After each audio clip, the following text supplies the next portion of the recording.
Good evening. I'd like to call the special board meeting of October 12th, 2015 to order. Please rise for the pledge. I pledge allegiance to the flag of the United States of America and to the republic for which it stands, one nation, under God, indivisible, with liberty and justice for all. Announcements and executive session report. First of all, obviously announced that the meeting is being recorded for further rebroadcast. Executive session, there was no executive session since the one that was previously announced after the last board meeting. That one was held on September 22nd, immediately following the board meeting for matters of personnel involving an administrative employee, litigation between the district versus Worcester Township and certain neighboring residents before the PA Common Court of Pleas in Montgomery County, Doc 2015-00779, and litigation between Shannondale, SWD 101 LLC, and WNR 38 LLC versus Board of Assessment Appeals of Montgomery County, Lower Providence Township, Montgomery County, and Methacton School District, Doc 2006-31345. By way of attendance, all board members are present this evening. So what we're going to do is we'll move the agenda a little bit. We're going to, the board will take seats in the front for two presentations. Then we'll do public comment on board action items, and then the board will move on to item number 6, items for board action. Before we get started, I just wanted to make a couple comments. First of all, I wanted to thank everyone for coming out on Monday for the special meeting. We will be taking up two significant matters. First, we'll hear a recommendation from Dr. Zerbe on the next steps in the ongoing potential consolidation process. Those steps are the selection of a vendor to perform a second enrollment study and, if necessary, a redrawing of attendance area study. I did want to note that there's been significant work from the administration and the consolidation committee made up of the faculty and the community during this process, throughout the process, and leading up to tonight's meeting. And I'd like to publicly recognize and thank all of them for their efforts, both to date and in the future as this process potentially continues.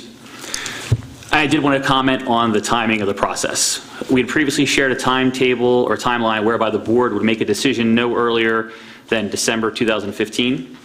Based on where we're at today and the amount of work that still needs to be done, we clearly need to adjust that timeline to the right, not the left. Therefore, I'm going to ask Dr. Zerbe to provide an updated timeline for the project at our next regularly scheduled board meeting on October 27th, taking into consideration final selection of the vendor tonight and discussions with them. And second, we'll hear an update and recommendation from our solicitor on the current litigation regarding the lights for the Fields project and a proposed settlement that we have in front of us with Worcester Township and a neighbor group that will allow us to potentially move forward with the installation of the lights and give our students the faculties that they deserve. Just wanted to comment that this has been also a long process, and again, there are many in the community that are owed thanks for their hard work and their commitment to this effort, and wanted to publicly thank and recognize them. And with that, I'll ask the board to take seats in the front row, and then Dr. Zerbe, if you would. We're going to have Mr. Bartle go first. Right, sorry, Mr. Bartle first, and then Dr. Zerbe.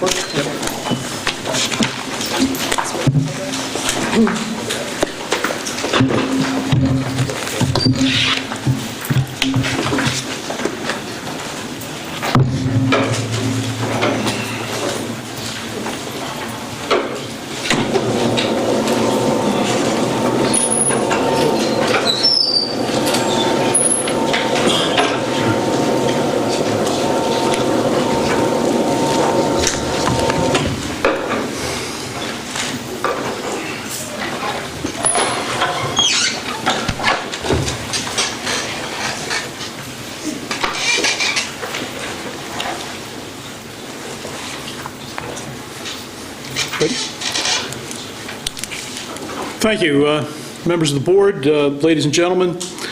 It's a pleasure to be here tonight to review with you a proposed settlement agreement that will be on the agenda this evening for your consideration.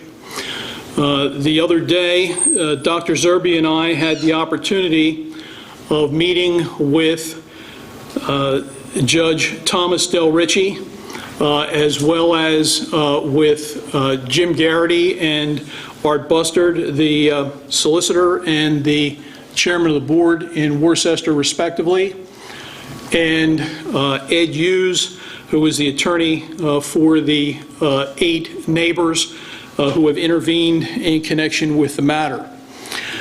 As a result of that settlement conference, which was called by Judge Del Ricci as a continued matter of the settlement conference that was originally scheduled and held on July 14 of this year, we reached an agreement with the township that will be recommended to you by both Dr. Zerbe and I this evening, and will be recommended to the Board of Supervisors of Worcester tomorrow evening by Mr. Garrity and Mr. Bustard. Obviously, the agreement is contingent upon each of the respective boards passing the agreement in public meeting. So we go first this evening, and Worcester goes second tomorrow night. It is the case that there are 8 other individual parties that we would like to have as parties to this agreement to end the entire matter. However, that is up to the individuals in question. We have provided the settlement agreement along with all of the plans to their attorney, Mr. Hughes. It's my understanding that he had some conversation with them already, and that they are, according to the email that I was sent by Mr. Hughes, going to wait until this board acts this evening and the township board acts tomorrow evening, if that is the eventuality, before giving a final word to Mr. Hughes with respect to their position. He would expect to hear, although there's no guarantee, but he would expect to hear on Wednesday morning with respect to that, in that both of the meetings will be concluded and whatever action happens will have happened by that point in time. So that's where we are from a procedural standpoint. Nonetheless, with or without the agreement of the neighboring parties, it is the recommendation this evening by Dr. Zerbe and I, and the recommendation by Mr. Bustard and Mr. Garrity tomorrow evening, that we, as the 2 governmental entities, proceed with the settlement agreement in this matter. You may recall that this is the result of a lengthy conditional use hearing that began actually a little more than 2 years ago, before the Worcester Township Board of Supervisors, with Methacton making its application for a lighting project. Under that lighting project, we had requested a 85-foot maximum pole height, though we demonstrated that the situation would actually be a better one for neighbors and for the district if the pole height limitation was moved from 85 feet to 100 feet. And we presented that evidence at that time, understanding all the while that our application had to be for 85 feet in light of the fact that that's what the ordinance required as a maximum pole height. In addition to that, we had to ask for the illumination levels that we thought were necessary, and in the conditional use ordinance itself, in the lighting ordinance of Worcester Township, the test is that we had to suggest the minimum illumination necessary for safe play on the fields with respect to the various uses that we would make of those fields. So it was the case that there was a single requirement with respect to the ordinance. Nevertheless, we came in and offered 2 levels of illumination that were, in our opinion, the minimum levels necessary for safe lighting. That opinion was based on a couple of things. we provided expert testimony of our Musco lighting consultant, Mr. Zoller, who has a background of having a physics degree at a bachelor's level and also a physics degree at a master's level. And he gave us that information. Musco, with the help of Mr. Zoller and one of their lighting engineers, put together the actual plan for lighting. They actually did the study themselves and came back and suggested that the minimum level of illumination necessary for safe lighting was 50-foot candles of lighting with respect to lacrosse games and also with respect to lacrosse practices, and 50-foot candles of lighting with respect to football games, and 30-foot candles of lighting with respect to football practices, and 30-foot candles of lighting with respect to each of the other athletic facilities, the athletic activities that would take place on the two fields in question. And of course, if I haven't mentioned it, I'm sure there's nobody here that's been following that doesn't know this already. There are two fields at issue. One is the stadium field with roughly between 1,500 and 2,000 seats, and the other is an auxiliary field with a minimum amount of seating. The ordinance requires less than 200, and we meet that standard as being less than 200. There may not even be that with respect to that facility. As a matter of fact, I'm not sure that there's any at all. Nonetheless, that was the testimony at that time. At the conclusion of the hearings, and the hearings were contested, there were a number of people who entered their appearance. Some were in favor of the proposal of the township, some were opposed, and at the conclusion of the hearings, the Board of Worcester rendered a conditional use decision.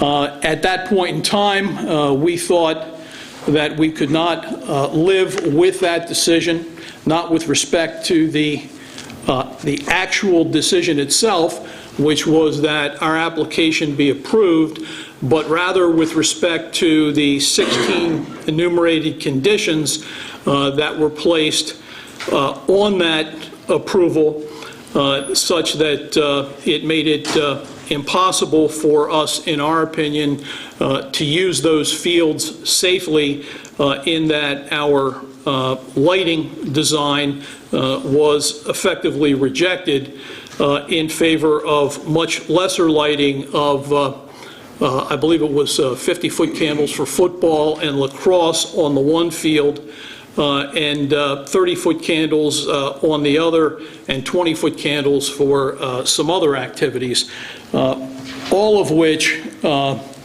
was not in concert with the expert opinion of the gentleman from Penn State that we had brought in as an independent lighting consultant to give us the appropriate light standards under the for safe play under the ordinance.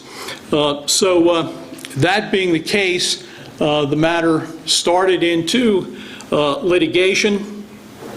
We filed an appeal after the conditional use decision was rendered. The conditional use decision was rendered sometime mid-December of 2014. We filed an appeal.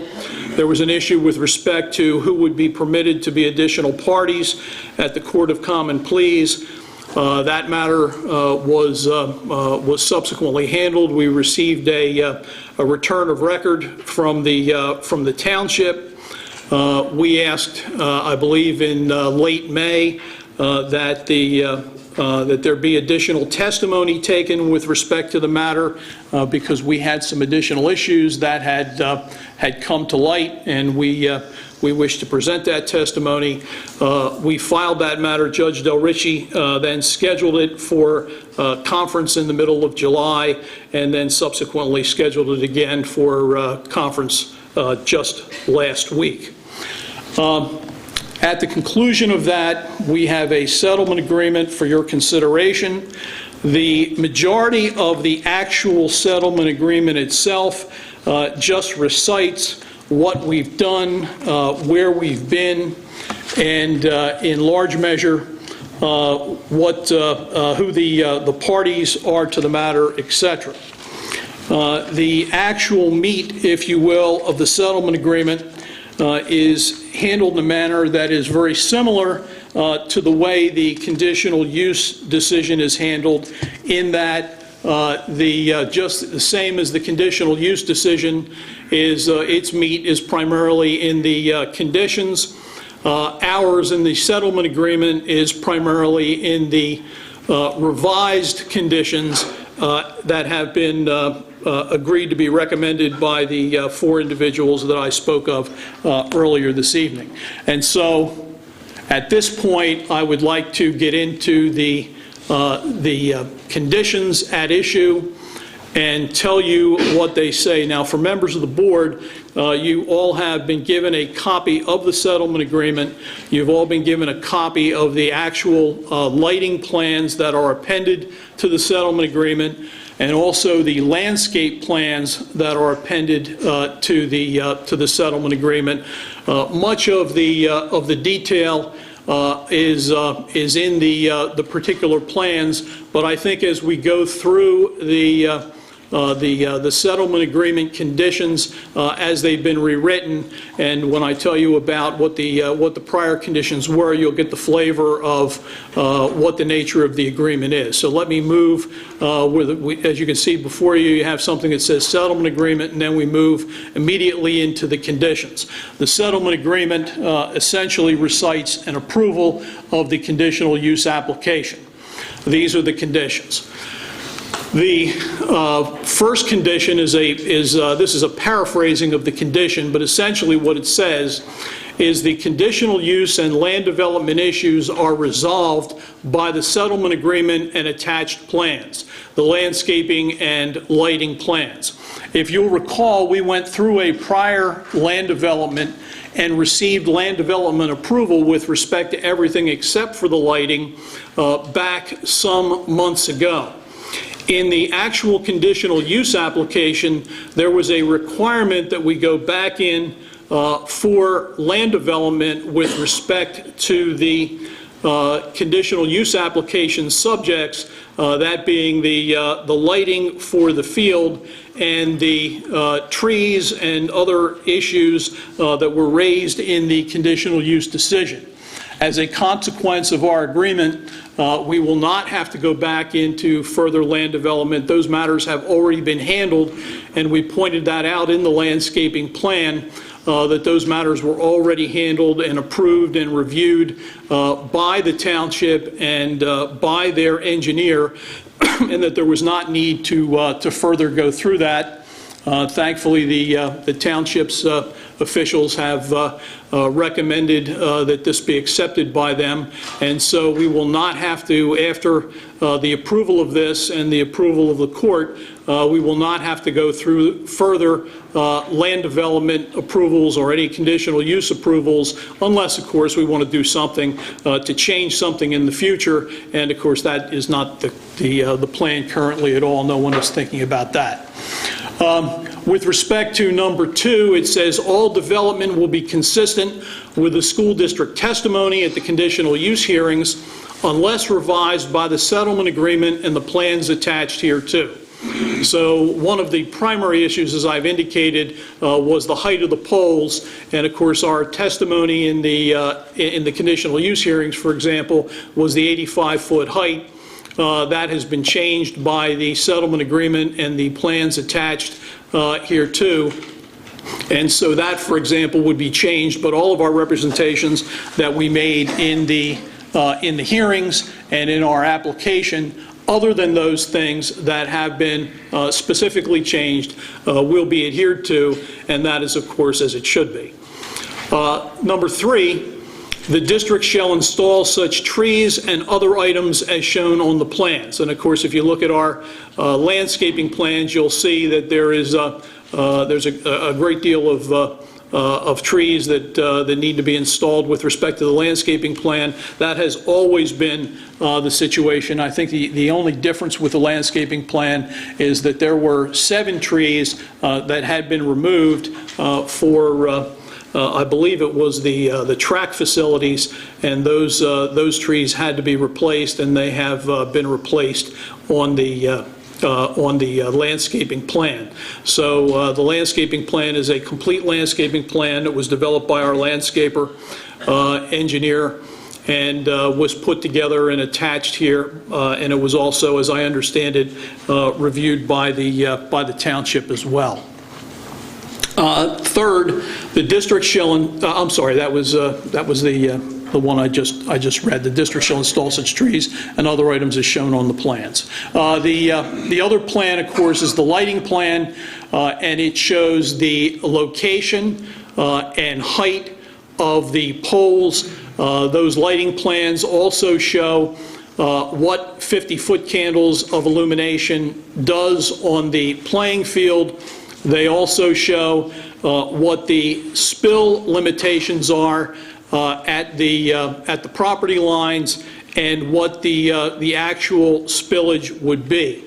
As has been represented to me by Musco, if you take the new lighting plan that we have, the height of the poles that are closest to the neighbor's property from the auxiliary field are 70 feet in height. It is those that are across the field that are much bigger, that are in the 90s. Those that are 70 are closest to the neighboring property. If you look at the light spillage based upon the new plan, understanding that the higher you put the height of the poles, the more directly you can focus the light on the playing fields, the spillage actually gets reduced at the property line. So much so that a spillage for the 30-foot candle of illumination was about 0.24 foot candles at the property line for the vertical spillage. If we increase the height to the maximum 100 foot, again maintaining the 70 feet on the poles that are closest to the neighboring property, and focus that light as it should be and do it at a 50-foot candle level, the increase in the spillage at the property line is only to 0.25 foot candles of spillage. An insignificant amount that would, in the opinion of our engineer, not be discernible if you changed from one to the other quickly. So as you can see, by moving to the 100 feet pole height, we have decreased the spillage at the property line and essentially made our plan better. We had indicated that we would want to do that all through the conditional use hearings, but as you'll recall, the conditional use hearings were based upon that which was in the ordinance at 85 feet. Now that we have court approval, this will be able to be moved to the 100 feet limitation, and that'll give us the extra flexibility to make it a better plan with respect to the 50-foot candles of illumination. Number 4, condition, by the way, let me just back up to condition number 3 as well. There also is a reduction in the number of poles that are necessary as a result of moving from the to the 50-foot candle illumination levels with 100-foot poles rather than 85-foot pole height. We can, on the stadium field, we can do it now with 4 poles rather than 5, and on the auxiliary field, we can do it now with 5 poles rather than 6, which represents 2 things. It represents a reduction, obviously, in the number of poles from 11 to 9. It also then, to the school district, represents a savings with respect to that. At one time, we thought that savings was in the neighborhood of about $100,000 and more. I'm not sure whether that'll be the case. We'll get an actual number, but it is nonetheless significant dollars.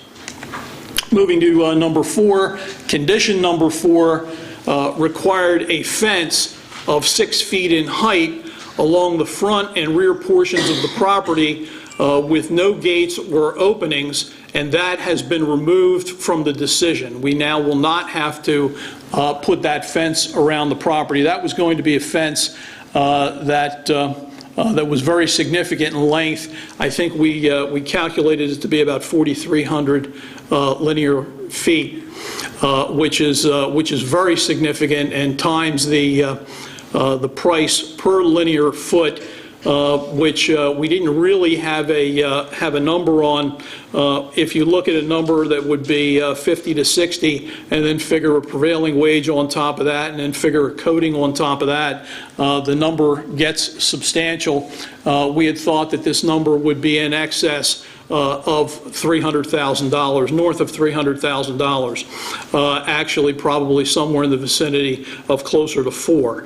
But nonetheless, whatever it would have been, it's now been eliminated from the project. So you can see, with respect to items 3 and items 4, we have done the school district, I think, and the taxpayers a service with respect to this. There's roughly $500,000, maybe somewhat less, of savings with respect to those 2 conditions.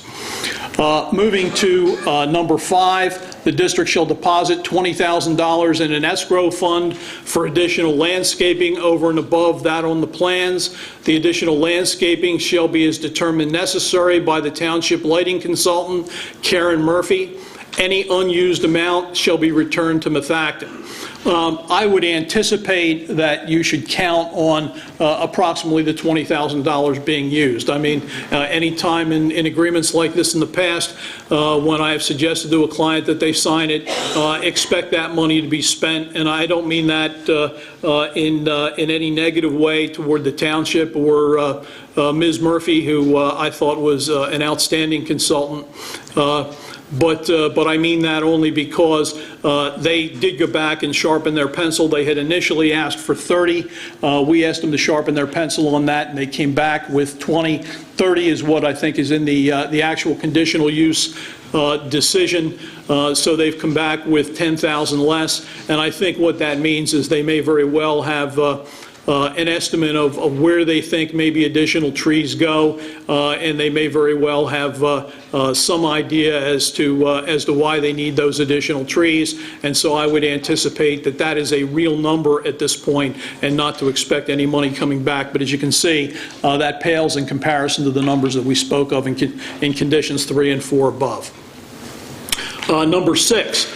The plans show a maximum pole height of 100 feet rather than the prior 85 feet. As a result, the number of poles has been reduced from a total of 11 lighting poles to a total of 9, 4 on the stadium field and 5 on the auxiliary field. Obviously, I've spoken about that already. Number 7, the plans show the location of landscape berms feasible along the rear western property line and along the property's frontage on Mill Road. That, by the way, that berming was shown on the prior plans that were approved by the township.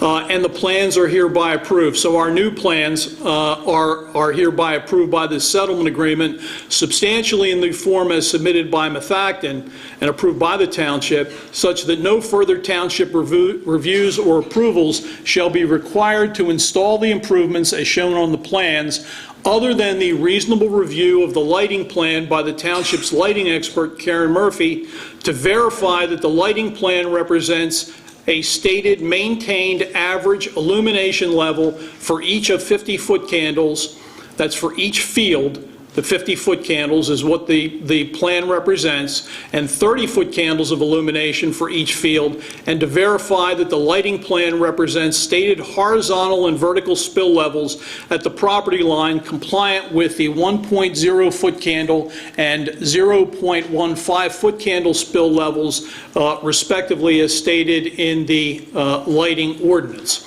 Now, the vertical foot candle that I spoke of earlier with respect to the 0.24 and 0.25 are the ones that compare to the 0.50 foot candle spill level here. So effectively what you're seeing is that the vertical spill level is actually reduced on average to 1/2 of what is permitted in the ordinance as a result of the changes that have been made. That is very significant. That 100-foot number makes a difference. We could have complied at 85 feet, and we demonstrated that, and we could have had a vertical and horizontal spill level in compliance with the ordinance at 85 feet, but as you go higher, with respect to the 100 feet, you reduce those spill levels, and as a consequence, we are able to, on average, be roughly half of what the requirement is for the vertical spill levels at that location. The above referenced $20,000 landscape escrow fund shall not be used to pay the cost of installation of the improvements as shown on the plans, as such escrow is for any additional landscaping required by the post-installation testing set forth below. And again, I think that $20,000, I think what they'll do with respect to that is determine what, if any, of the lights are getting through whatever landscaping we have on the property, and they will supplement at those locations so as to protect any neighboring property owners with respect to that. And again, that's money that will be well spent if that's the eventuality, and I would not expect that money would come back to us. Moving to item 8, the use of the lights shall be permitted only for competitions, practices, and other events undertaken by the students of the Methacton School District or the League PIAA in which the students of the Methacton School District participate, or by local community organizations based within the Methacton School District. Though not restricted further than as set forth in the lighting ordinance as to the permissible days and times of use, which, as you can see now, unlike the conditions in the conditional use decision, we are now permitted to use the fields up to, with the lighting, up to 6 days a week. The only one that we are precluded with regard to is Sunday, and also the times are as stated in the ordinance. I believe it was 9 o'clock on Monday, Tuesday, Wednesday, Thursday, and 10 o'clock on Friday and Saturday. But whatever the ordinance says, that's what we're governed by with regard to those times and permissible days. That is, as you can see, we've also restricted it to Methacton and the PIAA League in which the students participate, or local or community organizations within the Methacton School District. Now, the use of the following fields shall be limited as follows. These are the fields that exist near neighboring property owners with regard to the auxiliary field primarily and the softball fields. A, there shall be no use of the softball fields being daytime or nighttime use located on the subject property by groups which are comprised of individuals who are not within a pre-kindergarten through 12th grade school system. So we have the right to use our softball fields, and there are 2 that are located on the plan. They are the new, as I understand it, the new softball fields at the location. We are permitted to use them completely. They are not lighted, by the way. We are permitted to use them completely for school programs and for programs that exist in the community that are comprised of individuals who are within a pre-kindergarten through 12th grade school system. Effectively, I would call this a preclusion to using them for adult leagues that are not related to the school district. And of course, the school district handles pre-kindergarten through 12th grade school-age children.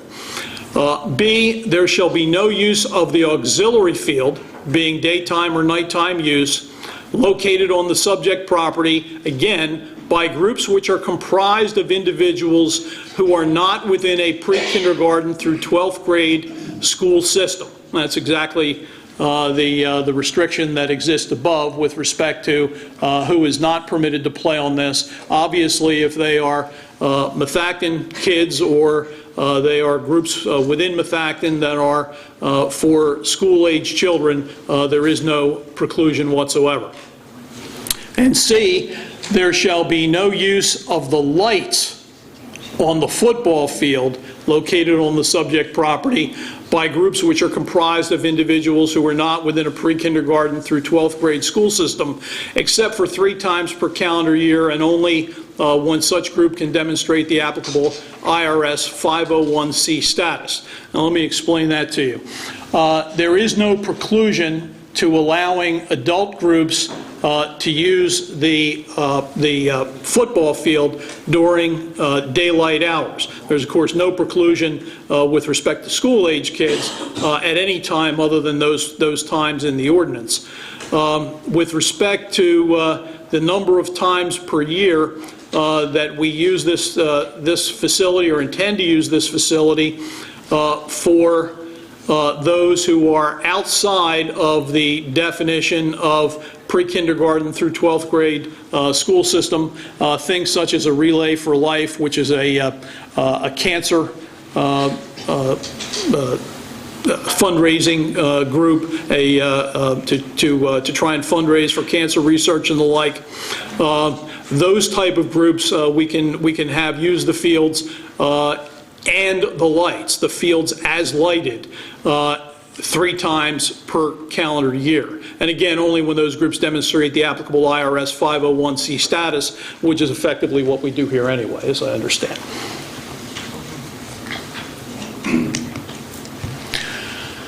9, in order to continue to permit the reasonable use and enjoyment of the adjoining residential properties, the lights shall be used only at times permitted by the lighting ordinance. There shall be no use of the lights on Sunday. Well, that we stipulated to when we filed our application. That, of course, is the law pursuant to ordinance in Worcester Township. We will certainly comply with that.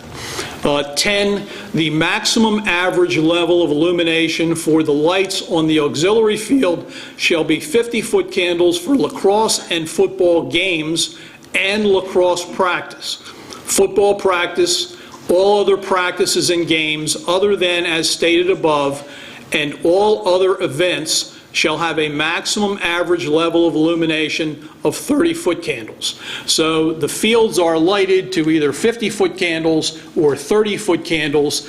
This level of illumination is in complete concert with the Penn State expert that the district hired and gave testimony on at the hearings. This is the provision for the safe lighting level that we needed with respect to these fields. And then I'll move into number 11. The maximum average level of illumination for the lights on the stadium field shall be 50-foot candles for lacrosse and football games and lacrosse practice. Again, exactly the same level of illumination for exactly the same activities. Football practice and all other practices and games other than as stated above, and all other events shall have a maximum average level of illumination of 30-foot candles.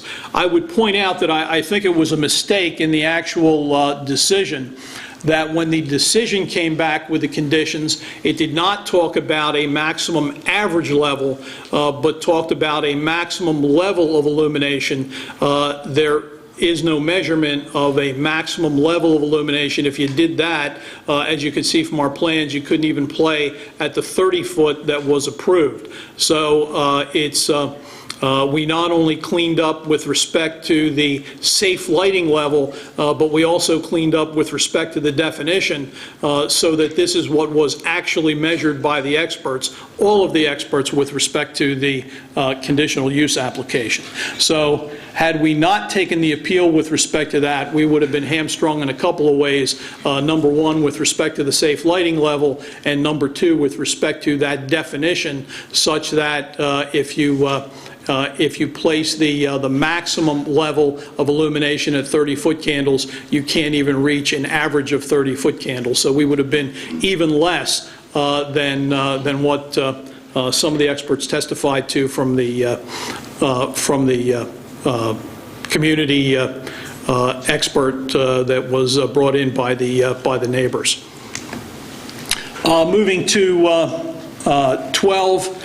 The applicant shall be responsible for providing adequate security as would be normally provided by a school district at this location, and not as a replacement to law enforcement for the illuminated events, whether a practice or a game on the property. When this was written as a condition, it was written that we would provide security. And I added the as normally provided by a school district at this location. I didn't, and not as a replacement to law enforcement. I added that as the condition. I think this was the intent of the community, but I wanted to, in light of the fact that we had numerous parties that were not just us and Worcester, I wanted to make sure that this was appropriately set forth. 13. The lights to illuminate the concession area in the stadium field shall be installed as shown on the plans. And 14, the emergency lighting for both fields shall be installed as shown as the plans. That is, in fact, an approval of these two things, which was not part of the conditional use approval. We would have had to gone back for those things. I don't mean to suggest that we wouldn't have been able to get them eventually, or we wouldn't be able to get them in a normal business-like time frame. But I do mean to suggest that they were not approved, and this document is intended to wrap up everything, or to the greatest extent possible, those things that are foreseeable with respect to any potential for litigation between the school district and the township. 15. Accepting any condition in the settlement agreement and the attached plans to the contrary, the light shall in all respects comply with the provisions of Section 150-200.8 of the Worcester Township zoning ordinance. That, of course, is the applicable zoning ordinance provision that we were dealing with all the way through.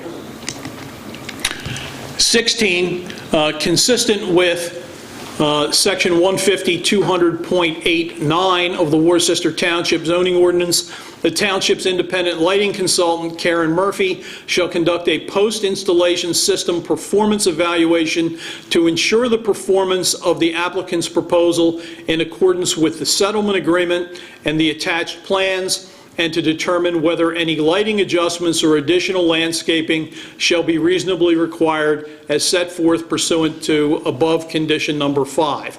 That is, of course, a provision of the ordinance itself. We had agreed to that from the beginning. What Ms. Murphy is looking at approving now is the concession lighting and the emergency lighting. I spoke with her today. She indicated that she had approved of both the concession lighting and the emergency lighting. She also indicated that she had just received the lighting plan with respect to the spillage, and she would be reviewing that, and she would have an opinion on that by tomorrow. So I assume that that opinion will be available to the township before they act tomorrow. In any event, if we have not satisfied her with respect to our plans, we will have to revise that portion of the plan.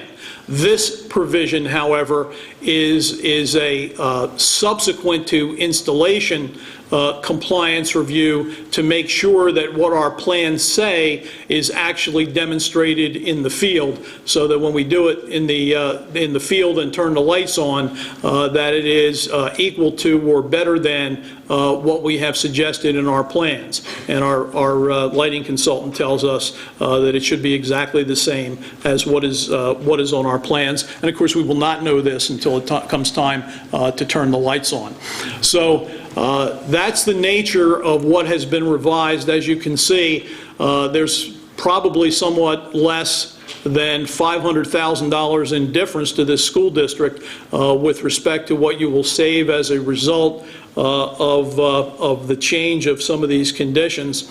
And certainly we have been able to move to the 100-foot pole level as the maximum for the pole height, which means that we'll be able to provide better spillage, meaning lesser spillage, to the neighbors, and at the same time be able to use fewer poles and more effectively focus the lighting on the property. And perhaps most important, although many of these things are extremely important, this provides for the level of safe lighting that, in our opinion, the conditional use decision did not provide for, and that was really the issue. It would have been impossible to suggest that we hired consultants who said that 50-foot candles was the minimum safe level of illumination under an ordinance, and then we built 30 and had kids playing under that. If someone would have been hurt, obviously a plaintiff's attorney would have gone directly to our testimony and the testimony of our experts, and the school district would have had difficulty. But that wasn't even the big issue. The big issue was it was more likely that we would have had children getting hurt, and that was the dominant issue as I discussed it with school board members over the course of the last several months. So that's where we are. We think it is a very good settlement. We hope that the neighbors are agreeable. If they're not, we can discuss among the board and executive session exactly what our remedies are with respect to that, but I would anticipate tomorrow evening that we will have a deal with Worcester Township if you choose to support this evening, and that will place us a long way toward getting what we need to get and effectively ending this matter of litigation. Let's let the kids play under the lights. Thank you.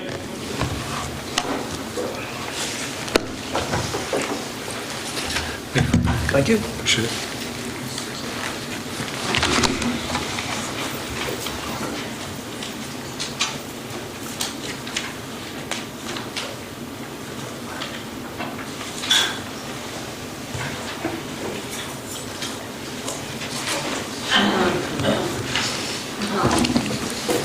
The second presentation for this evening is the Methacton School District School Consolidation Vendor Selection Report.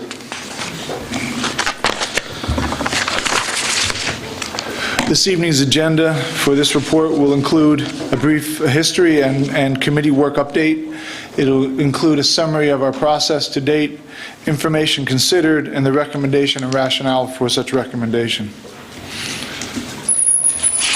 As you can see on the screen before you, a brief history and some committee work. In January 20th of 2015, we presented enrollment reports, then followed by capacity reports. Some public hearings. We then had a kickoff event for consolidation committees, followed by several other public meetings.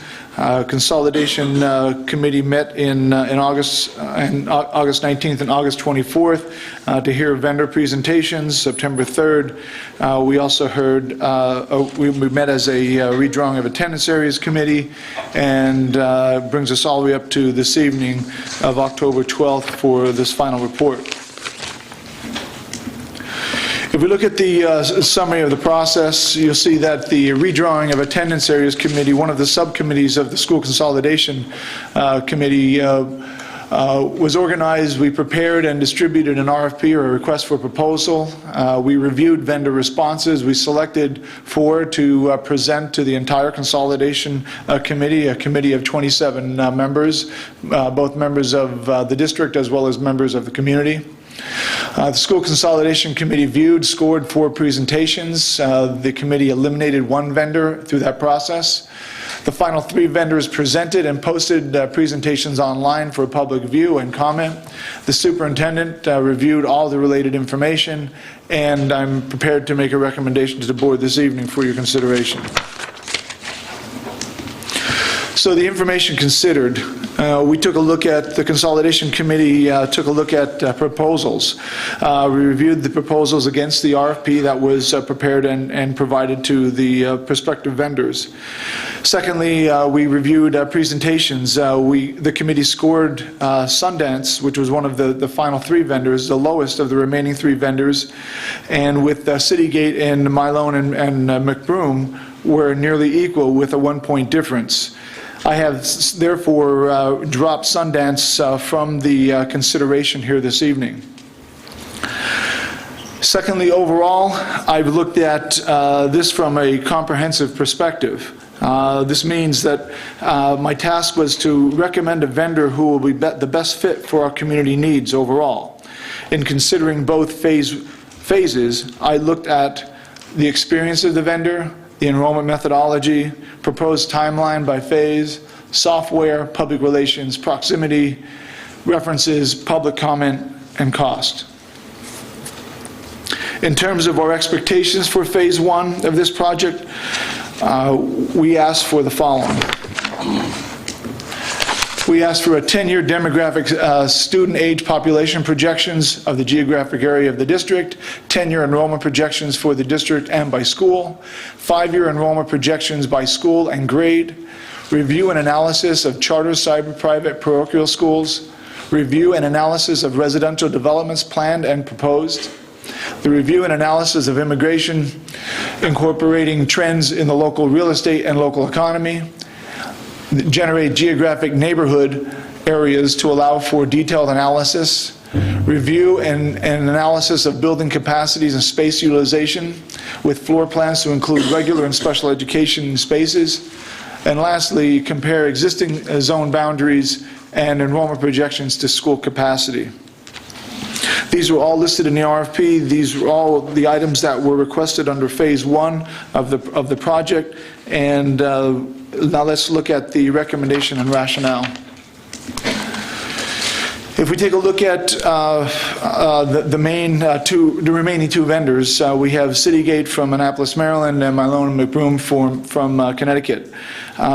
Both vendors have some extensive experience, and Citygate with 28 years of similar project experience to the one that we're asking them for here, 17 years of actual redistricting experience. They are the developer of the software, of 3 pieces of software that I'll be talking about earlier. They've provided similar services in 40 other states, and their staff includes civil engineers, project managers, and GIS analysts. Milone and McBroom, similar story. They're a multidisciplinary consulting firm, primarily in planning, engineering, landscape architecture, and environmental science. They have and use GIS specialists and have provided similar services in 3 other states. Rhode Island, Connecticut, and New York. The staff includes certified planners, project managers, and GIS analysts. So for Citygate, this is a primary line of business, and as for Milone and McBroom, I was unable to locate a prominent specifics about enrollment or redistricting services on their website. However, they are the second vendor as part of this process. If we look at an overall conversation related to enrollment methodology, I want you to know that I paid specific attention to this category and utilized the presentations, the RFP responses, and made phone calls to each of the vendors seeking clarity on their methodology. The list of comparison is below. While you need to see that they both adhere to a modified cohort survival method. They both use 5 years of birth data to predict kindergarten enrollment. They use census, land use, demographic change, housing, and zoning data.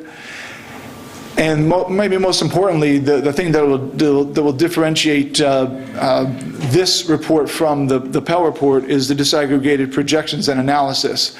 And they both provide low and high projections, where Milone also indicated that they would provide medium range projections as well.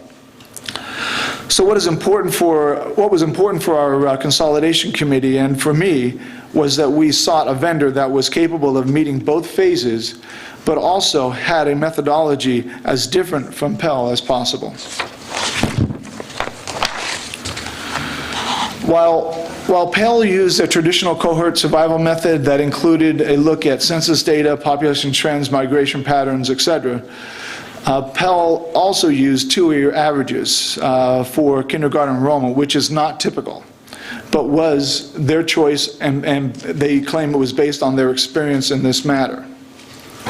Secondly, Pell produced an aggregate district-wide report that, while appropriate for planning, is limited. An aggregate approach infers that what happens in the entire district is typical or representative of specific neighborhoods or specific defined areas within a district.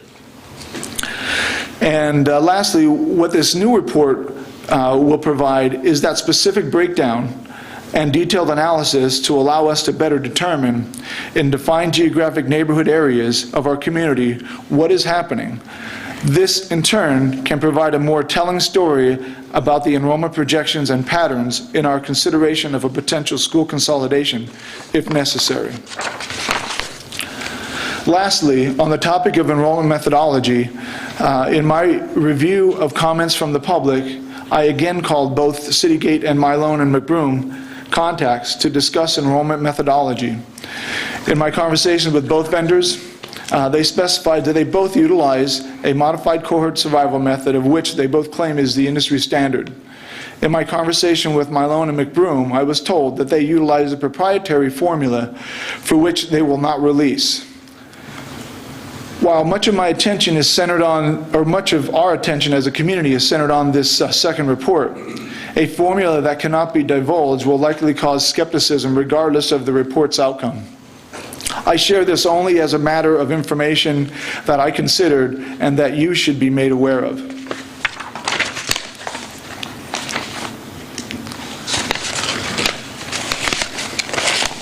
The next item within the recommendation and rationale is the proposed timeline for Phase 1. Both vendors estimated it'll take about 2 months to conduct the enrollment projections. While, in my opinion, the rate of speed that we progress is not part of my consideration here, I want you to know that we're looking for the best vendor for our needs. In terms of software, when we're looking at a comprehensive approach to this review, software, while it may come into play in a greater extent in Phase 2, it is an important fact overall that I considered. And if you take a look at the chart here, Citygate provides 3 pretty robust web-based tools that will not only help engage the public to be a part of this matter in a greater extent if it gets to that second phase, as well as it provides other web-based tools that engages our consolidation committee, as well as would be able to engage the board if necessary. Whereas when we look at Milone and McBroom, they do not provide software applications for client use.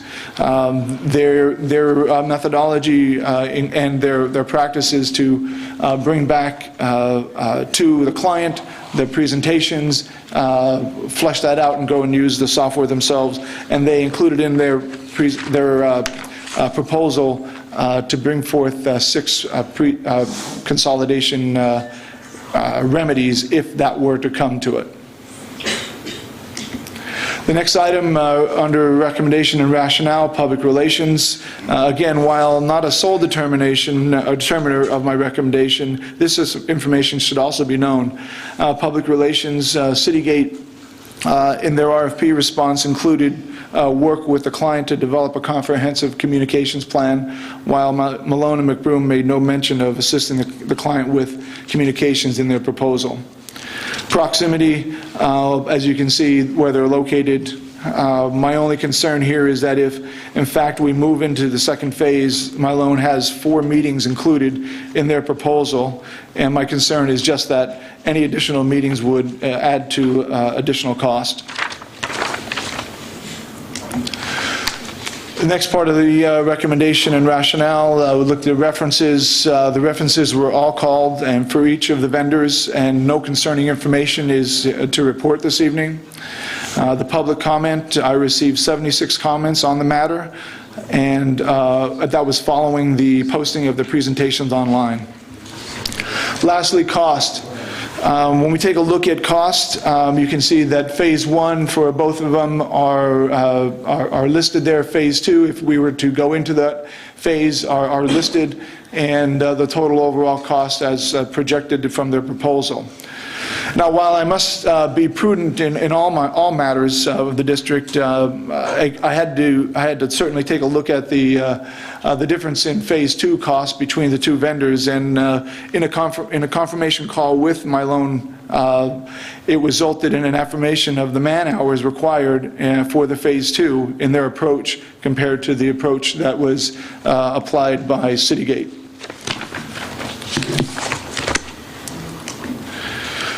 So the recommendation, given Citygate and Milone utilize similar enrollment methodologies, and my concern with the proprietary nature of Milone's formula, and based on input from the Consolidation Committee and their scoring of the vendors, the experience of Citygate as a primary business, the software tools from Citygate, the proximity to us, and the public relations services included in the cost, as well as the cost themselves, I'm recommending for the consideration of the board this evening that we contract with Citygate for the enrollment projections for the second report.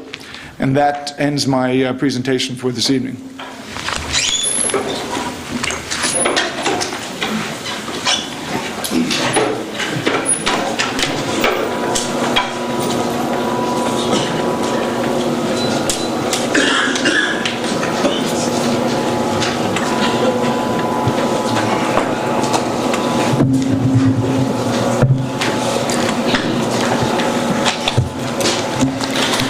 Thank you, Dr. Zerby and Mr. Bartle. So let's go with the settlement agreement first. Is there any questions from the board for Mr. Bartle on the settlement agreement as presented? Mr. McFarland. Just a couple of clarification questions. Aside from the savings that we've obtained from the fewer light poles and from the lower cost of landscaping than was originally requested, and the $20,000 escrow piece aside, is there any other material change in the cost of the project as a result of the settlement? No, to the best of my knowledge, there's been no material change in the cost of the project. That's not my area. There's no material change as a result of anything we've agreed to here. Yes. Sorry, just another one for clarification, just kind of bugs me a little bit. Sure. Is it normal to have an individual's name in there? In other words, the township lighting expert, Karen Murphy, if she were to vacate that position, it would still read the township lighting expert, right? I'm sure that a judge would interpret it in that fashion. That was the manner in which it came from the township. And we had no problem with that. So we agreed to that. But I'm sure if for some reason she was no longer acting in that capacity, that it would be someone else that they would select. Sure. Ms. Woodring. Yeah, I have a follow-up question, I guess, to Peter's. We had originally, I think when the conditions of use hearings began, we had originally been obligated for an escrow, I think, to cover Karen Murphy's expenses or her fees. Correct. And so, as stated in the settlement agreement, she's going to have to do some review and some other work. So my question is, do we still have escrow fees that will cover her fees as obligated in this agreement? No, actually, as I read the ordinance, of course, that was passed by the township, there was a one-time amount of, I believe it was $5,000 is what we placed with the township, and I thought that was a fee for those services.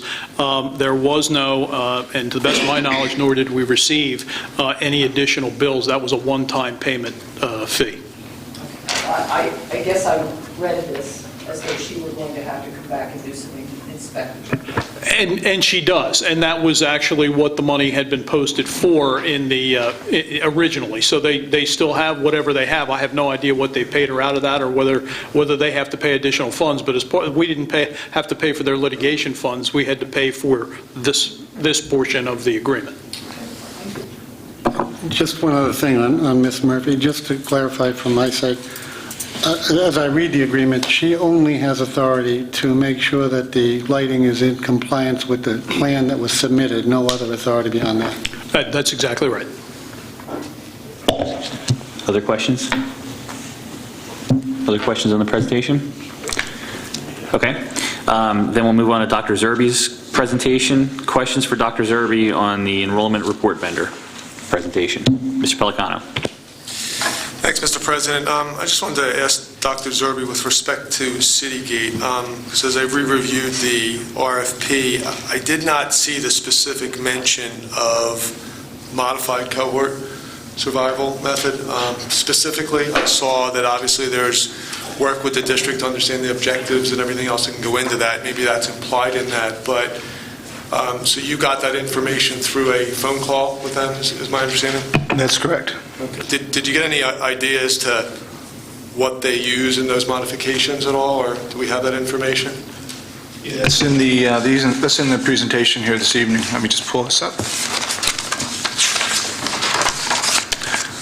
They made reference to census data, land use data, demographic change data, housing, which they typically refer to, dwelling yield, and zoning data. Okay. If I could just add, on page 15 of their presentation, near the bottom, it mentions cohort survival. It mentions, yeah, does it mention modified cohort survival? It says cohort survival and dwelling yield methods. Right, so my interpretation was it would be the standard cohort method unless otherwise said. That's why I want to understand the modifications to that, because if it was the standard one, it would be the same one that Pell was using, right? So now we're doing that way of modification. So we will have assurances in a contract or whatever that they will have additional modifications to be made over and above the normal standard methodology, correct? Yes. And then also, I guess I didn't see in your presentation about the mention of their dueling yield method, which was another, I guess, methodology that would be over and above the modified cohort survival method. Correct, and that's what's inferred in the housing. When we talked about the census, land use, demographic, and housing, that's the dwelling yield is inferred there. Okay, thank you. So I have a question. So you stated that MyLoan said that their formulas was proprietary, it wouldn't share, but they have identified certain areas that they take into consideration. I guess I'm just trying to understand like what exactly was proprietary versus what Citygate was able to share, just so we get a good explanation of the differences between the two. So in my conversations with both vendors, I was specific in trying to ascertain what it is they include as part of their methodology. In the conversation with MyLoan McBroom, it came up where, I asked particularly, how is your methodology put together for your calculations? And he said, well, that's a proprietary formula that we don't give out. It's basically part experience and part their methodology that is an industry, they consider it an industry trade secret. So with that said, while I didn't get specifics on what the formula was, I was able to ascertain the types of data and information they would use, but not necessarily the formula that's associated with the calculation. So what types of data did they use that was different from what Citygate uses? The only mention of economic data, there's only one other item. There's economic data from MyLoan that they say in their report that they mention that from time to time they use that as well. But that's not for every study. And it's spelled out, I believe, on page 4 of their RFP response.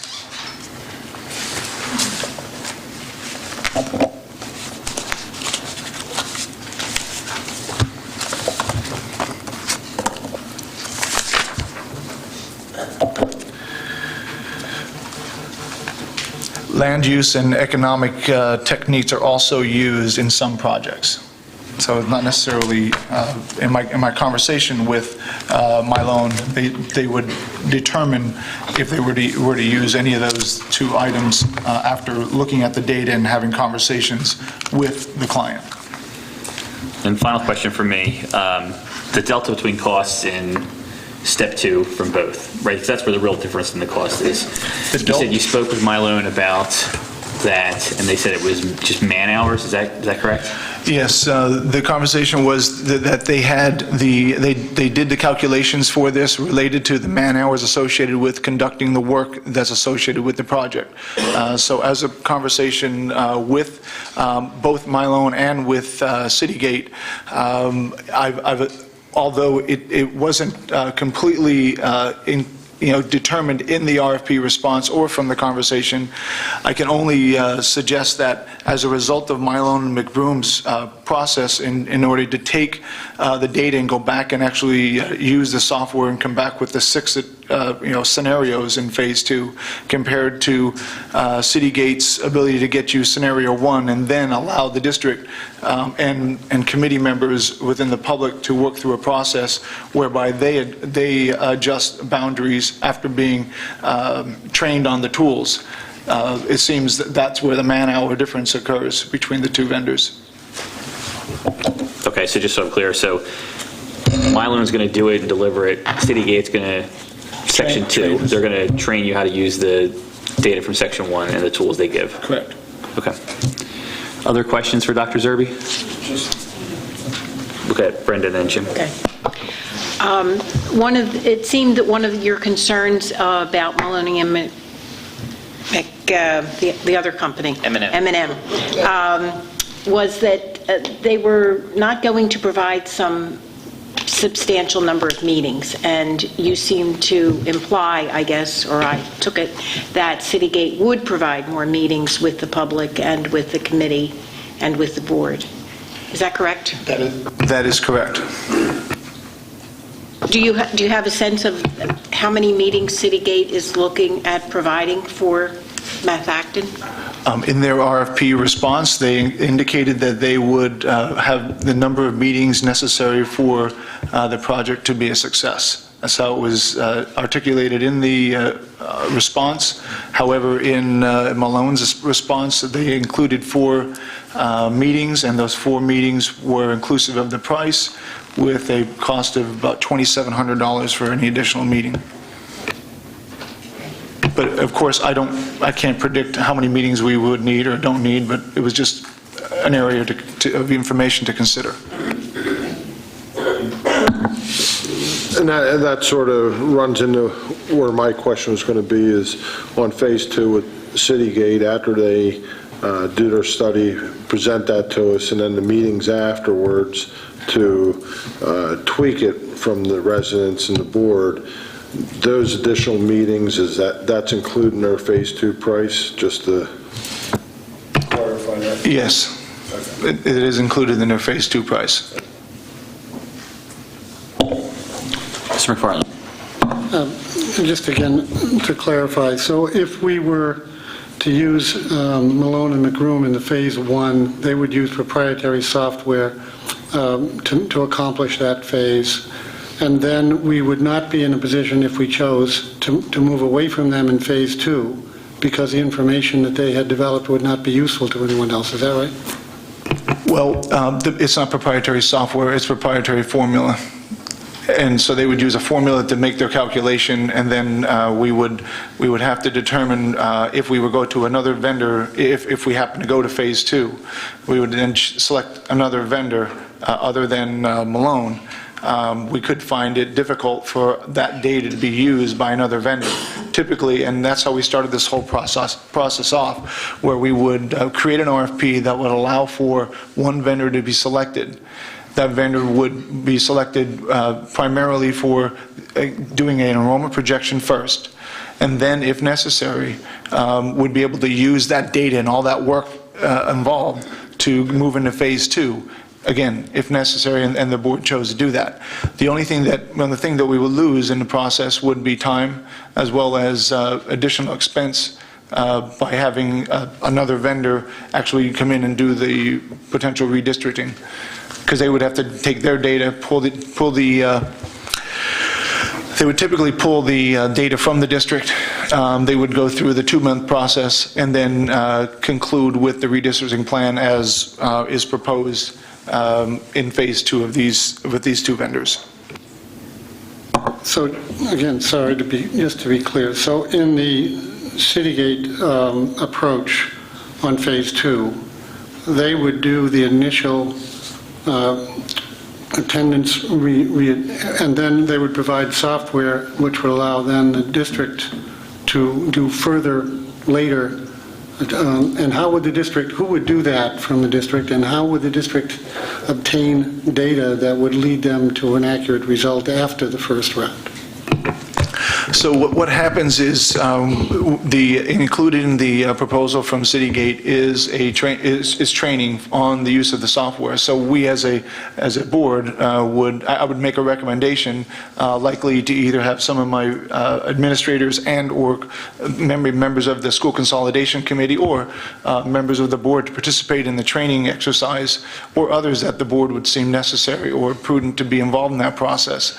And then we would proceed with setting up a schedule and setting up parameters around when the software would be used, what we would be working for, and what are the primary drivers and the results that we were looking to get to. So, for example, we might decide that the most important thing to us in a redrawing of attendance areas is keeping our neighborhoods together. If that's the primary focus, then we will make that, a number one priority. And as we move through that process, get the training and the support from Citygate to ensure that when the line is moved, the data that results in that allows us to maintain those priorities. Additional questions? Just to follow up with that, I mean, I hear everybody you're saying is going to get the training, but who's going to be in charge of walking them through from the beginning to the end of this process? Somebody has to be able to make sure that we're getting step A to step Z. Yeah, the project manager for Citygate, the project manager for Citygate, Fred Hizazi. So he'll be on site as many times as necessary, is what you said, to walk either the committee or our staff through the process of drawing the lines? Is that correct? They will, let me clarify that for you.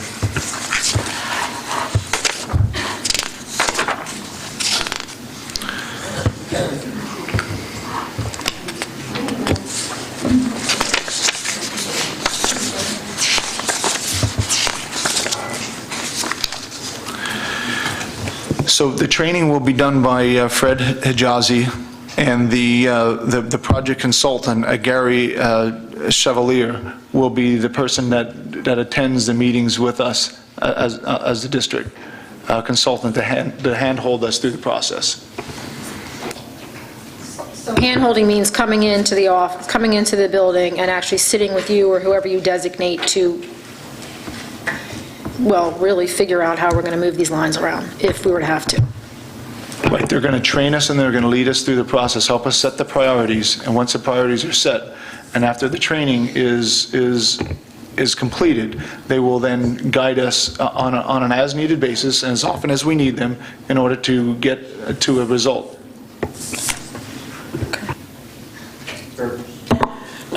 One last thing and this just really just occurred to me now. When you talked to Malone and McBroom, did you happen to ask them why they had the exclusion of not including the school zone boundary scenarios and reports to us? Excluding what? I'm sorry. They have an exclusion in their proposal here. That the following is not listed under the deliverables in the RFP or not included in the proposal. That was number 2, school zone boundary scenario and reports, transportation costs and busing times, which I'm guessing they're pulled right out of our RFP. They basically said they will provide boundaries and student totals to the district transportation busing company for them to analyze. Correct. So they would not give us any of that information. No, they're not going to provide that information. They don't do school zone boundary work, and they are not going to be providing us software, as is indicated there. And so that's where conversely Citygate does provide their software that does that. They do. And allows to have the input from the school district as well as board members or anybody in the public virtually. Okay, just to clarify that, thank you. Additional questions? Go ahead.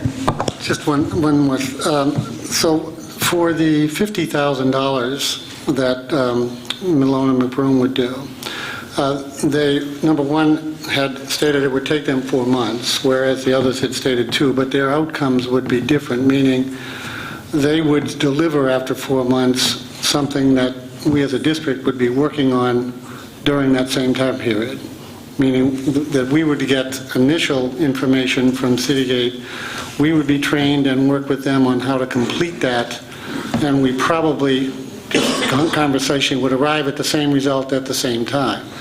The difference then would be that we would have software to carry us forward with Citygate, whereas with the other one, we would not. Is that correct? That's the conclusion that I've come to as part of my conversations and the review of the reports.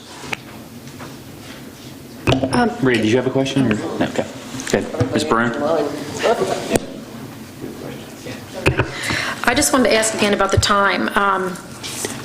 I don't want to bind us into a timeline if we need more time. So do both of these vendors, if we need more time, can we have more time, or is Malone stuck at exactly 4 months? My conversations with both vendors, they will go, the timeline that I provided you, the 2 months for enrollment projections, a total of 6 months for Milone and McBroom overall, and a total of 4 months overall for Citygate, is the fastest they could possibly have the work done. So all that means is that based on even our stage and the fact that I've been asked by the board president to come back with a new timeline pending who the selection is here this evening, that may all change. And depending on the data that we find, that may change our timeline as well. So again, the timeline, I don't think, as my presentation included, wasn't something that was driving my decision. It was good to know that both vendors were pretty much in the same ballpark, and which would indicate to me that either one would be appropriate to help us go at the pace that we need to go at. Okay. And then my last question is, the biggest, I just want you to reconfirm this for me to make sure I caught it correctly in everything I read. The biggest concern that I got out of all of our hearings and out of everything I've researched and looked at is that we didn't have a breakdown of our area by schools, grades. Disaggregated data. There you go. So we are definitely going to get that. Citygate provides that breakdown so that we can have that piece of information, as well as, Malone, I guess, but your recommendation is Citygate. So they both have it. They are both planning to, they both indicated in their responses that they would include that. That is a requirement of the RFP. And certainly, you're absolutely right. Looking back in history with this, that was one of the, the complaints. And what's important is, as I mentioned earlier in the presentation, that this next report, not only will it be a second look at the data, but it also will provide a better report that has a specific breakdown and detailed analysis to allow us to determine in a geographic neighborhood or other area of our community what is actually happening. This in turn will be a more telling story about our enrollment projections compared to the aggregate. It doesn't depend on. So as a small example, it doesn't depend on what's going on in Worcester and how it will influence population growth in Lower Providence or vice versa. It talks about neighborhoods, and it'll be a better story for us to consider that information and how that might impact a potential, or the conversation of school consolidation going forward. Just one last confirmation. So you're comfortable that the enrollment methodology that's going to be used by Citygate is every bit equal or better, including the dual yield method, than what M&M would provide? I think they provide similar methodologies, and that's what I presented in my report. My only concern is that we have one vendor who won't disclose a proprietary method, which I understand. But I also need to tell the board that, my concern is, based as we've been going through this process, that, the issue of an open dialogue with the public, will put this into, be a skeptical report, regardless of what the data shows at the end. And I don't think, I just want you to know that it's a concern of mine. Any other questions? Okay. We'll move on then to item number 5, public comment on these 2 board action items.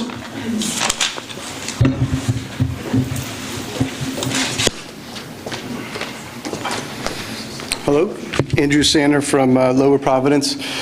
You've heard from a man with multiple patents for forecasting, a woman who holds a PhD in forecasting techniques, and a literal rocket scientist who have told you the cohort survival method, modified or not, utilized by PEL, Sundance, and Citygate cannot be relied upon.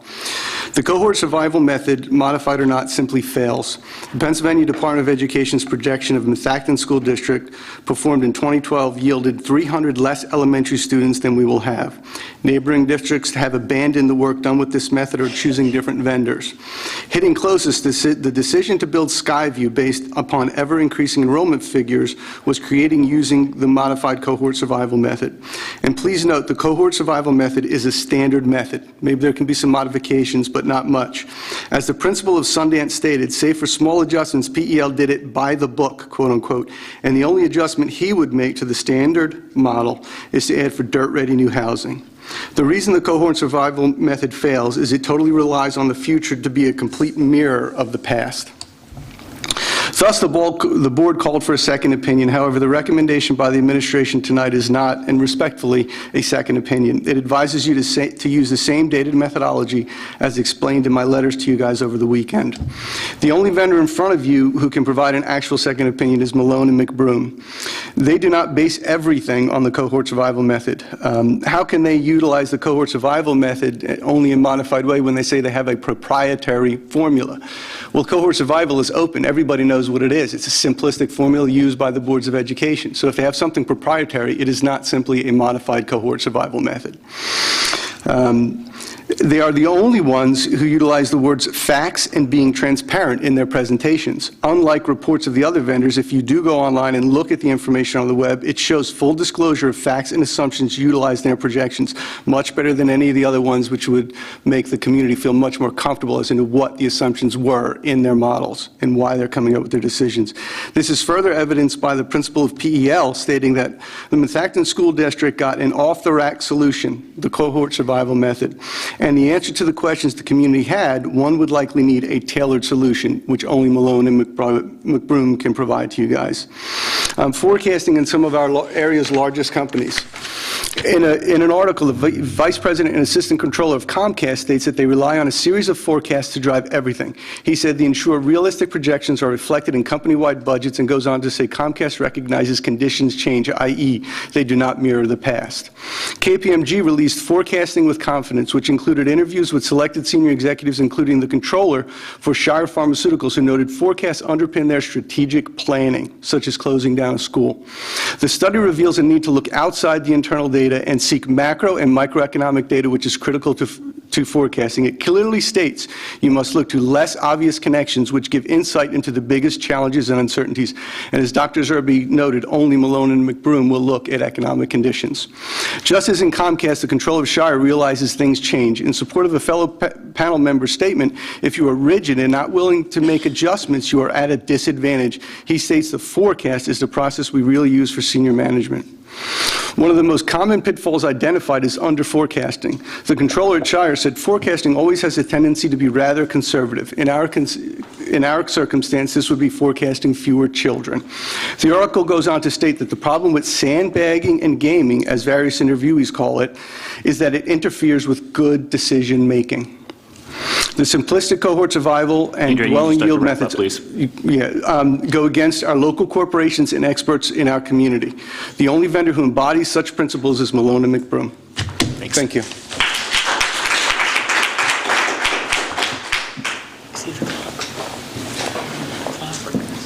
Chris Boardman, Worcester. By way of background, I'm a statistician with 25 years of experience in projections. I've invented nearly a dozen different projection methodologies that I have patents and patent pendings in the U.S. and international. I've testified in international court as an expert witness on projection methodologies. So I think I have a little bit of an understanding of what we're talking about here. Dr. Zerbe referred to both the studies today as modified cohort survival analysis. The one you're recommending is not a modified cohort survival analysis. The only thing they're doing differently, as you mentioned, is manipulating some of the underlying data. It has nothing to do with the statistical methodology of the cohort survival analysis. So it's therefore the same as the Pell. What they're talking about is manipulating underlying data, which is separate from the actual methodology used. So as they put in their proposal that Mr. Pellicano pointed out, it is a standard cohort survival analysis, just like Pell did. So by using this study, you're going to get basically confirm the results that you got in the Pell study, which is why we're here today. You had questions about that, but you're going to be replicating that again off of this. The other company, M&M, suggested that they have IP around their methodologies. That's common practice. I do projections for pharmaceutical companies like where Mr. Pellicano works, Shire, other companies. It's the methodologies, it's our competitive advantage. That's why companies come to us. Same way when Shire's developing drugs, the IP's around their R&D and what they're developing. It's competitive advantage. There's nothing wrong with that. The difference between them saying IP and the cohort survival analysis, if you look in all the documents you have nothing in there about the details of the statistical methodology behind cohort.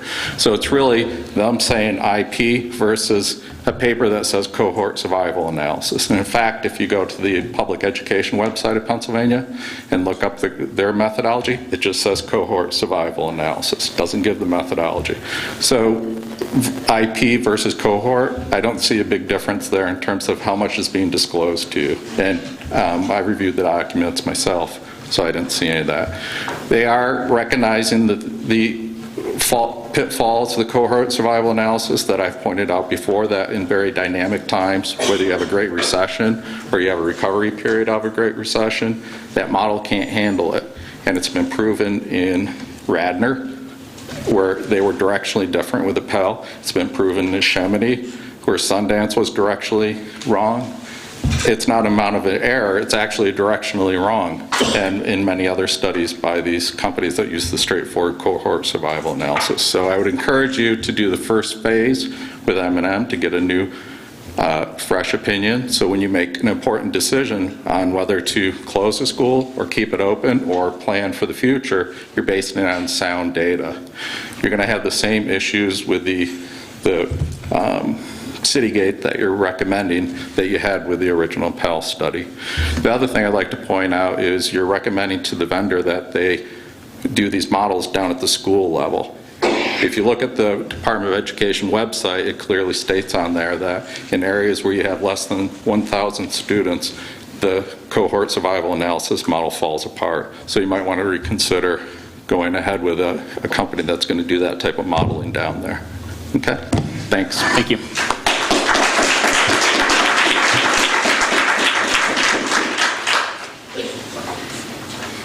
Hi, Jen Stevenson from Audubon. So let me just take you back a little while, and I appreciate the history that you walked through.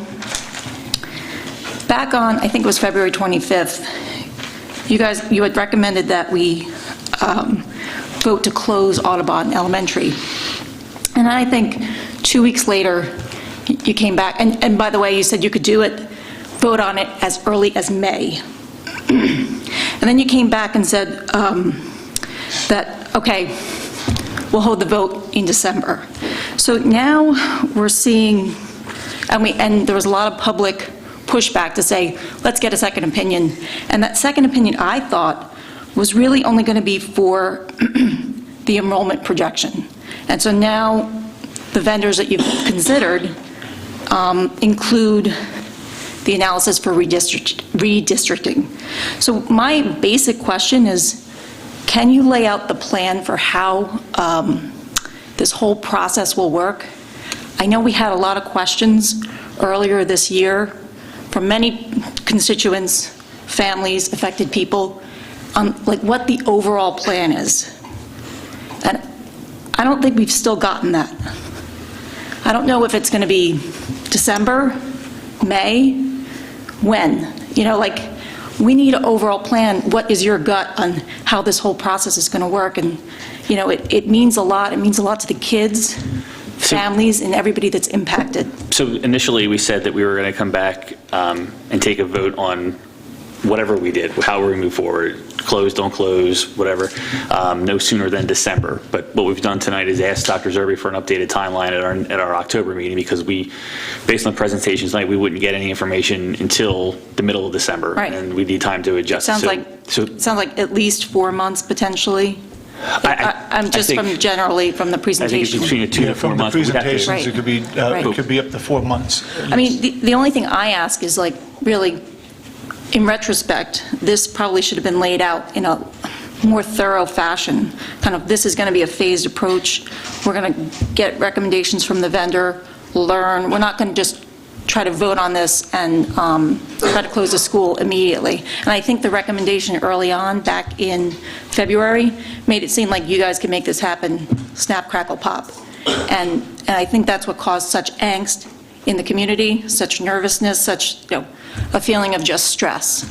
Yeah, and I think as we've adjusted our timeline, certainly we've heard the comments from the community. What's important at this point is that once a vendor is selected, it's important for us to take and look at that data, compare it to, and form some sense of reliability between the data that was presented from Pell, the data that would be presented from a new vendor, and determine as a community how we want to move forward with that new information.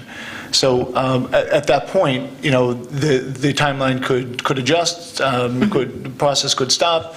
There's a number of things that could occur. But I think what's important right now is that we gain that level of reliability in the data, and that's what we've worked through as a committee. Certainly, this process isn't perfect by any means, but it's involved a lot of people. It's involved a lot of time from folks within the community, and they've been involved.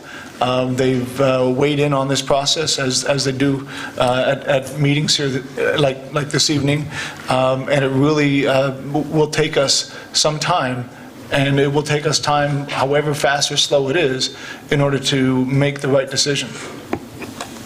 Okay, I appreciate that comment. I just ask you to continue including the community. Really, you have a small subset of the community on your committee. It's not broadly communicated, and really think about your overall plan for how this is all going to work, because it's really important for the community, for the families, and especially the kids. Thank you. Thank you.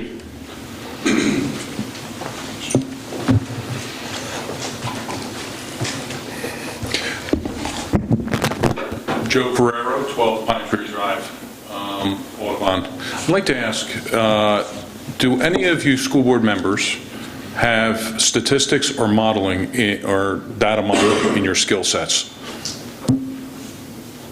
No one? None of you are qualified to make modeling decisions, to come up with mapping or anything? It's unusual because the gentleman there is qualified up the wazoo. Instead of spending money going outside our district, going outside of Methacton, we have the brain power right here to do it. Why don't we tap this gentleman on a task force? I know he's running for one of the open spots here, but, when you come to a school board, shouldn't you just not be sitting here, approve spending, approve tax hike, approve this, go to graduation, go do all the other happy stuff? But you bring a skill set here that you're supposed to work with. He's got a skill set. Maybe he could be like the lead guy to find other statisticians or modeling people in this community, instead of spending, whether it's $30,000 or $60,000 or $80,000. We got the brain power here. Let's use it. Thank you. Thank you.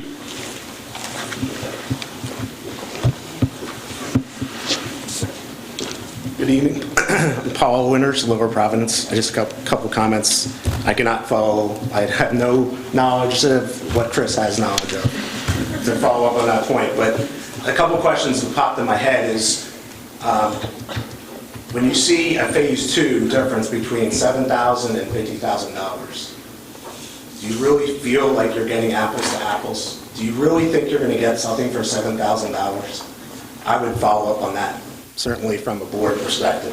Second thing is, There was a lot of a lot of good questions, and some questions coming to Dr. Zerbe related to Citygate and the RFP, and as it's inferred, I think you guys got to lock that down, or you're going to be coming right back asking for more money because phase 2, because we all know you're going to go to phase 2. Phase 2 is going to cost you more than $7,000, guaranteed. The other point I would make, and it's just an analogy, and my wife will probably kill me for even trying to make it, but there was a Nobel Prize winner in economics today, Angus Deaton, who won a Nobel Prize today. Take a look at the reason he's winning the Nobel Prize. He's winning a Nobel Prize because he looks at poverty and found new ways to look at data and evaluate truly what is the right thing and evaluate the new measurement system. He's looking at different data sources. That's why he won the Nobel Prize. Thank you. Thank you.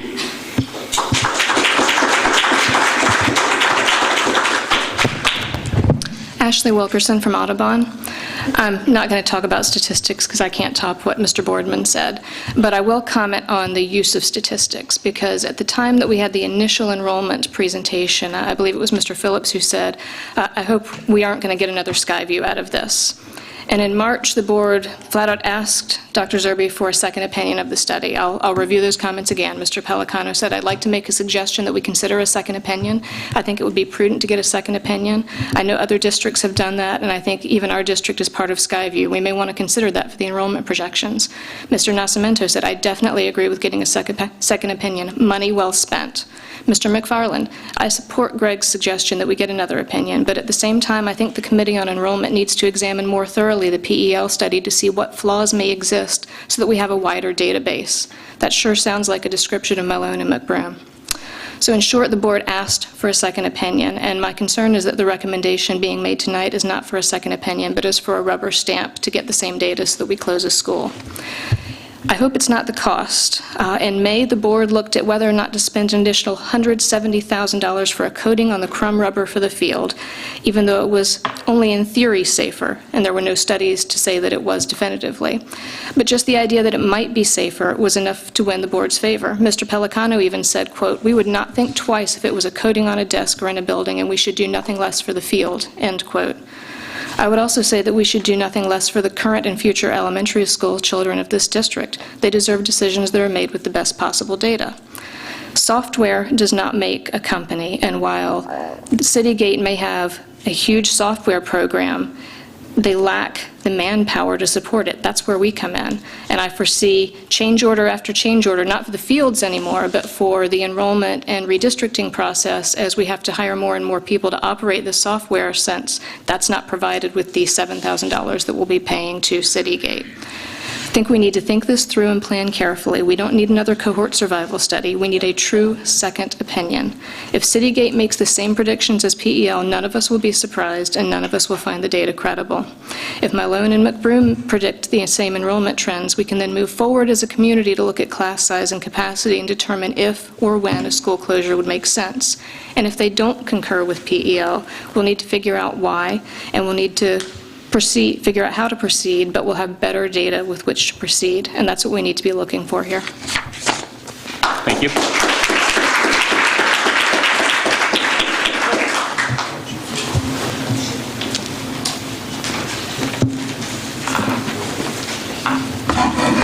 John Andrews, Lower Providence.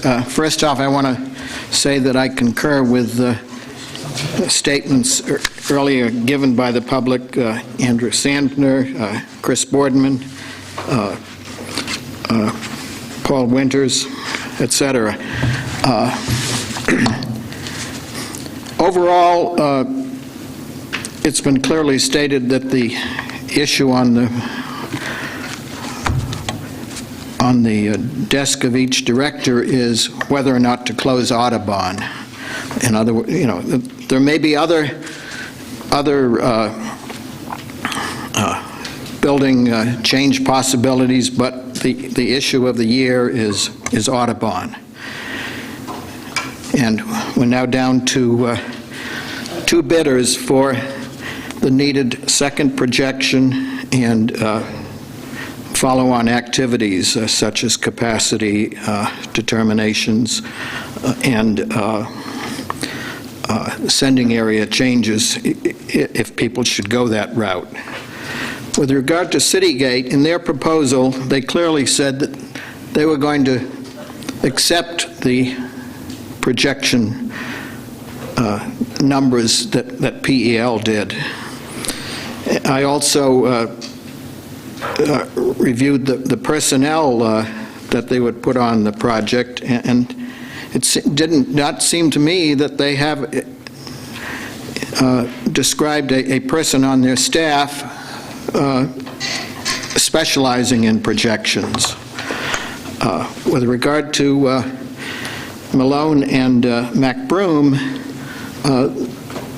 they detailed something like 5 specialists that would work on various aspects of this project. In their proposal, they will lean on their projection methodology. They gave more detail in their video, and I went and looked at some of the reports that they've put out. For instance, there's a district in Connecticut similar to ours called Newtown, and they were expansive on their rationale for enrollment going down for the first 5 years and then going up in the second 5 years. I think while some of their formulas may be proprietary, I think they were very transparent as to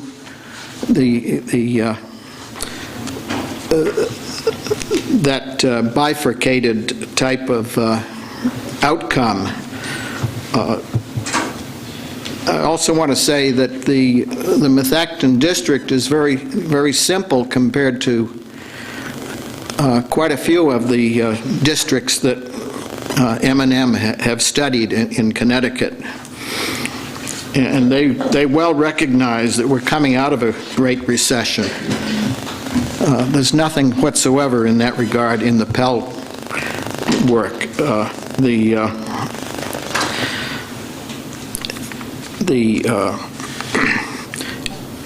And I've also provided an email to directors yesterday. I don't know how many of you read it, but overall, I think that when it gets to changing sending areas, we would just be setting up new boundaries among 4 elementary schools, and that to me is almost a trivial process compared to some of these other more complex districts that get studies done. So I would say that if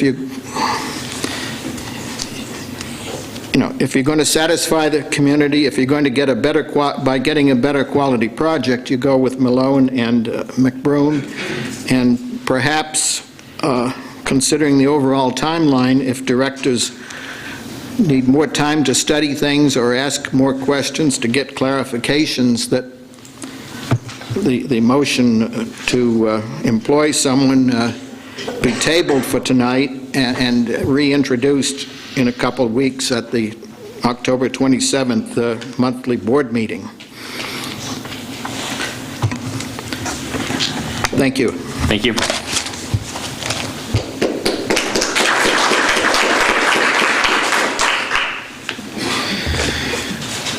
Karen Vavra, Worcester.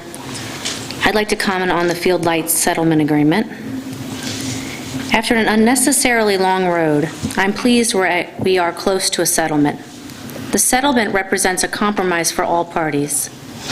Like most compromises, it is not perfect, but will allow us to move forward as a community. As a party to the appeal, it is my intent to listen to the community discussion at this meeting and the township meeting tomorrow night. The agreement meets my primary concern of limiting the use of the new fields to pre-K and school-age children, with few exceptions. I also agree with the removal of the perimeter fence from the requirements.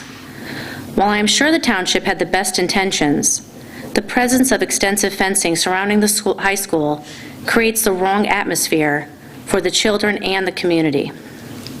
Eliminating the fence is also a considerable cost savings to this underfunded and over-budget project. I have long maintained that this process has been unnecessarily extended by this board without regard to the extreme taxpayer expense. As a neighbor, I was always ready to have a community discussion at any time, and attempted conversation with several on this board.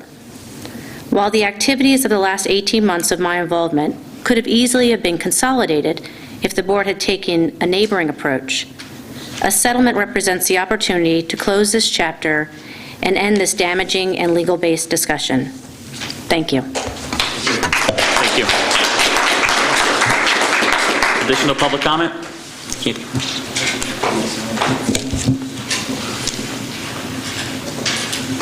Candy Alaba, Eagleville. My question about the lighting agreement, or the field agreement.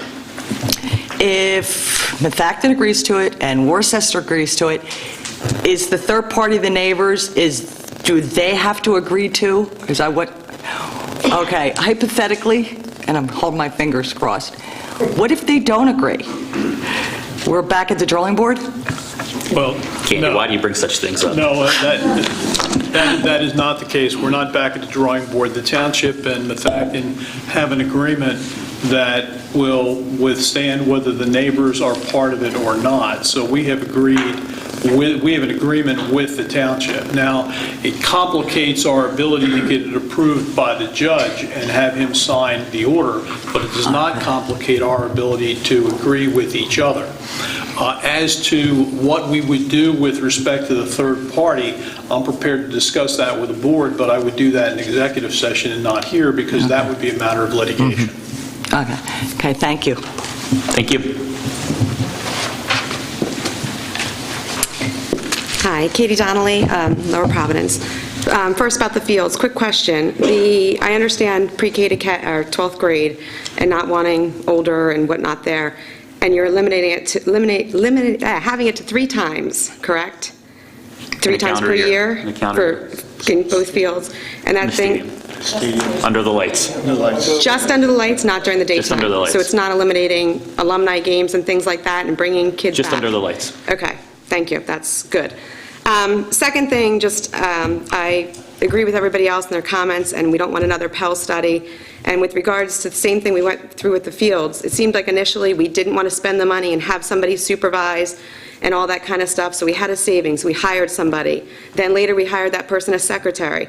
Then we realized later we could not do it ourselves to oversee the fields. We were falling behind on things, so we hired an outside agency. We're going to do it. $7,000 that's them training you and then hiring people, and finally a third time maybe getting it right. So I think we should learn from our mistakes before. Thank you. Additional comments? John, okay, go ahead, Ken. Yeah, go ahead.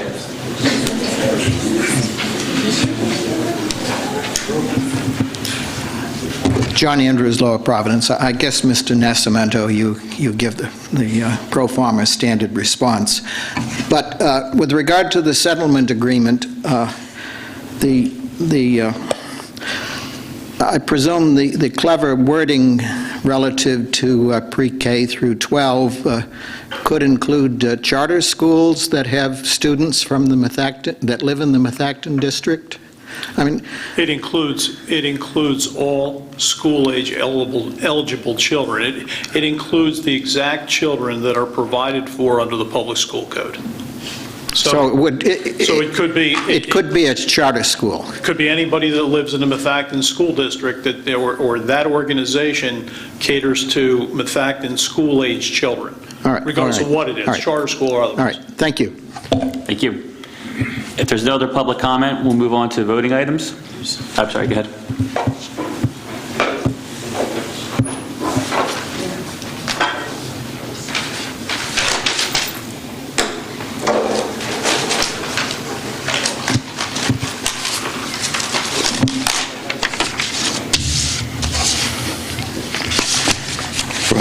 Ron Evans, Methacton School District. I live at the corner of Mill and Hollow Road.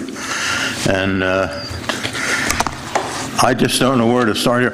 I was under the impression that the board is going to vote whether they are approve or disapprove of the lights. Is that correct? Yes, sir. Well, I haven't heard any, how can I comment if everybody's in favor of the lights? That's one thing. If they're all against it, that's another thing. I don't know which way to talk to you people, whether you, can I ask you people, are you in favor of the lights or are you against them? We've already made that vote. We're voting on the settlement agreement tonight. What's that? I think everybody's on record and where they voted on that before. Tonight, we're just voting on the settlement agreement. They are going to vote on it tonight? Settlement agreement, yes. Okay, that'll cut some of my speech out of here anyway. You'll have to forgive me for jumping around here a little, but I have notes that I've taken over the last 22 years ago is when this started. And I guarantee you, if the lights go on, it will not take, I want to be the guy to pull that switch. But I will not take 22 years to turn them on either. I'm not going to go into a lot of details. I'm sure most of you have heard it before, where the ordinance, one ordinance here from the school board members disagreed on a proposal to request a variance, and then that said the ordinance may turn out the lights for football. The Methacton School District right now is the only school district in the area. I'm not going to say Montgomery County because I don't know. But they are the only school district that I know of that does not have Friday night football with lights. We had one, and I was there, they rented lights. I don't know how many of you remember that, and I don't know who won or lost. Right now, we're not doing too good, but maybe what they need is the lights so they can see what they're going to catch.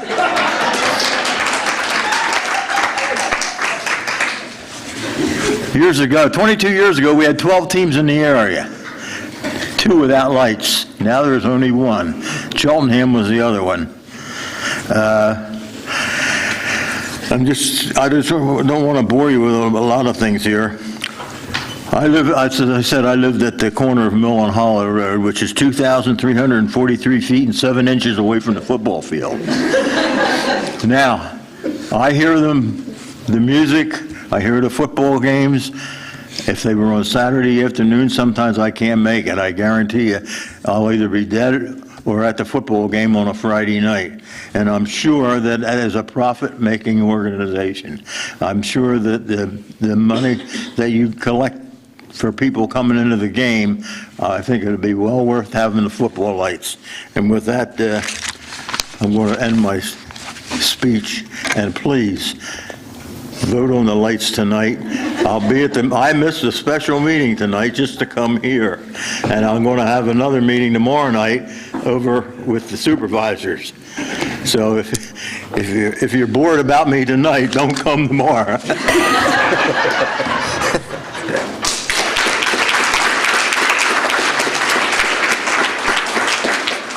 I'm going to need a recess. Hey, just real quick, I'm Paul LaPree. I'm a high school teacher. I'm the head football coach.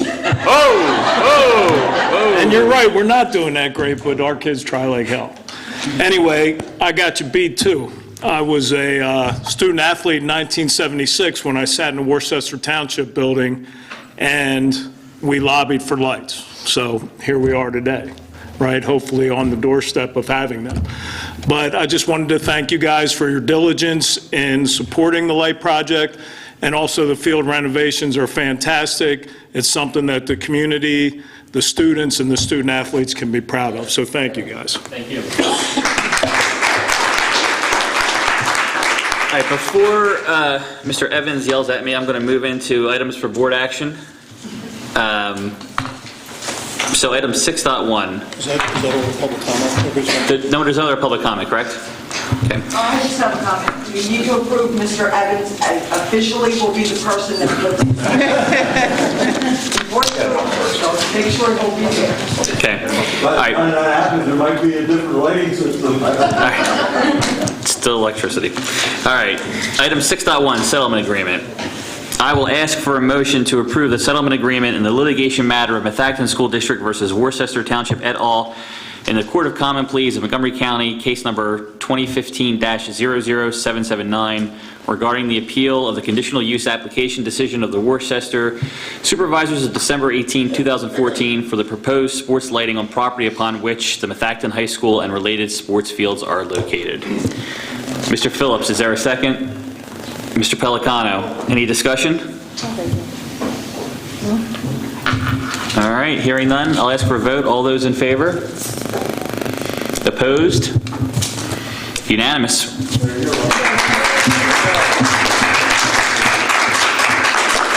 So Dr. Zerbe and Mr. Bartle, thank you for the efforts. Understand that the township supervisors will take this up tomorrow, and then we'll hear back from the neighbors after that. So just ask that you keep the board and the public abreast of those developments. You'll know as soon as I do. Thank you.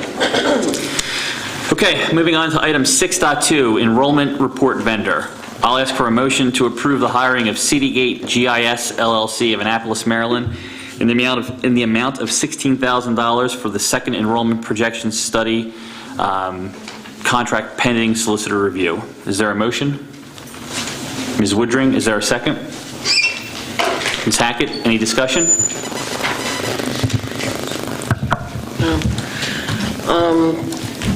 Coming with a purchasing background, I guess I have concerns on the cost. Citygate is going to do everything for 23. Sundance is 31. They're close, comparable. And then you've got, M&M, I'll call them too. That is 68. So I would like to have a lot more detail on what I'm getting for $7,000 from Citygate versus $50,000 from the other company. I just have too many questions.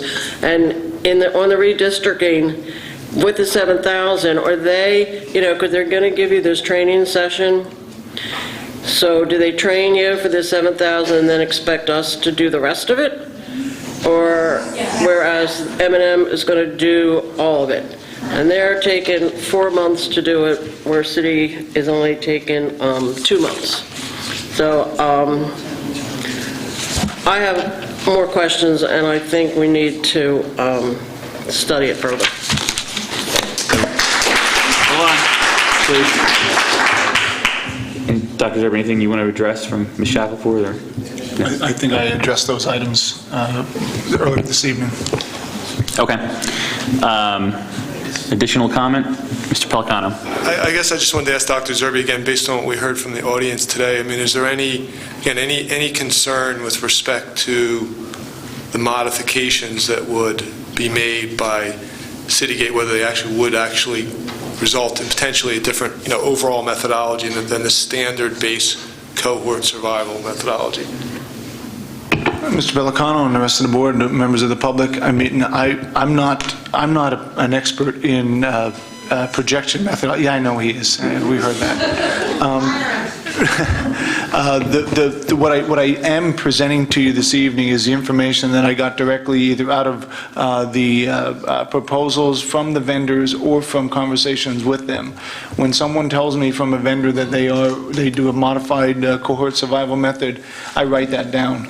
I ask them what is the information that they use as part of that process, and I write that down. I'm reporting back to you what I know.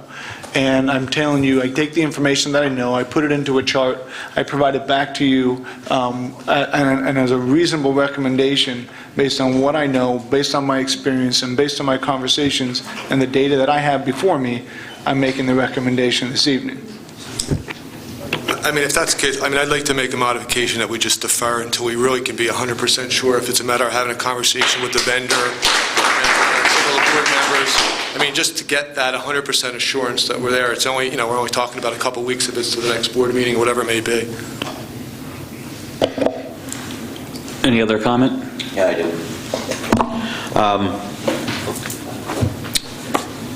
The cohort survival method, with some modifications, will be used to develop enrollment projections. The cohort survival methodology is a standard method for projecting populations and student enrollments and relies on the observed data from recent past in order to predict the near future. I don't know how anybody can predict any future. Okay, I've gone up and down the river on this. I've watched those videos, each one of them 3 times. I've read over their proposals. I've wrote down things. I was all set to make a decision tonight, but now I have more questions than what I started with off, okay? One of the things that's bothering me is that M&M, and I'm just going to abbreviate, uses a modified cohort survival method. And as I was waiting to hear, Dr. Zerbe said that that is proprietary information and they will not share. Okay, that's fine. It's trade secrets. I understand that. Problem is, given the fact that they're going to be using that as the basis for their enrollment projections, I would need to know a little bit more. So you say we get an opinion from M&M, and it's the same opinion or one that mirrors Pell. Then what do? We have a problem because we don't know how they got that. M&M admits some information that we requested, okay? They limit their meetings to only 4. What if we use up all those 4 in this process? We get the similar information from, as the we got with Pell, and we have to have more meetings. That means we have to buy more meetings from them. Given their distance, I think that's going to start adding up. Citygate, I feel really, could have done a little bit more in explaining to them. They use a couple different things with regards to their methodology as well, which I did find intriguing, the dwelling yield method. And after looking into that, it does have some merit, at least in my common sense thinking. However, I'd like a little bit more time to go into that more. I just did not have enough time to go into looking into all the factors. One of the things I want to know, and I've heard nothing about this, is the track record of these companies, how accurate their predictions have been over the past 20, 30 years. So that's what I'd like to learn, trying to get a side-by-side comparison with some of their districts. One thing that M&M does say is call their references, call their school districts. I don't know if we've done that or not. And really go and find out how accurate their predictions were, and that equally so with Citygate. As far as the costs, looking at the numbers, there's a huge disparity. But when you're talking about with the possibility of closing a school, that's humongous. Not to mention redistricting, which I just think that the school district, just looking at the enrollment numbers of each individual elementary school, we got to do something. There's too many places that are too full in one area and not full enough in another area. So the redistricting side of part of it, that's something that I think the board should look at regardless if we close the school or not, because I quite frankly think that we have some redistricting boundary issues here. That was the last part too, that I did not really understand why that M&M had that exclusion in their proposal. Whereas that was something that we specifically asked for as part of it. And then for that amount of money, I would hope that they would give us a little bit more information, or at least assist us more with that rather than just passing along the data to first student and letting them figure it out. I'm not crazy about that. So if the board decides, as a whole to defer this, as Mr. Pelicano was saying, I'd be fine with that. If they decide to put a vote for it, then I would just have to vote what I have a feeling is, in my conscience, is the best way to go. Thanks. Thank you. You got a comment? Go ahead. Given the concerns that different board members have expressed tonight, I would suggest that we table this motion with a specific set of questions to provide to Dr. Zerbe that will satisfy us so that we would be able to vote at the next meeting. So I will make a motion to table this motion. So do you want the questions now? You have to answer it. Second. I will second Brenda's comment in support of Greg as well, but I do think it's very important if we defer to the board meeting that we identify specific things that we'd like to know from both vendors.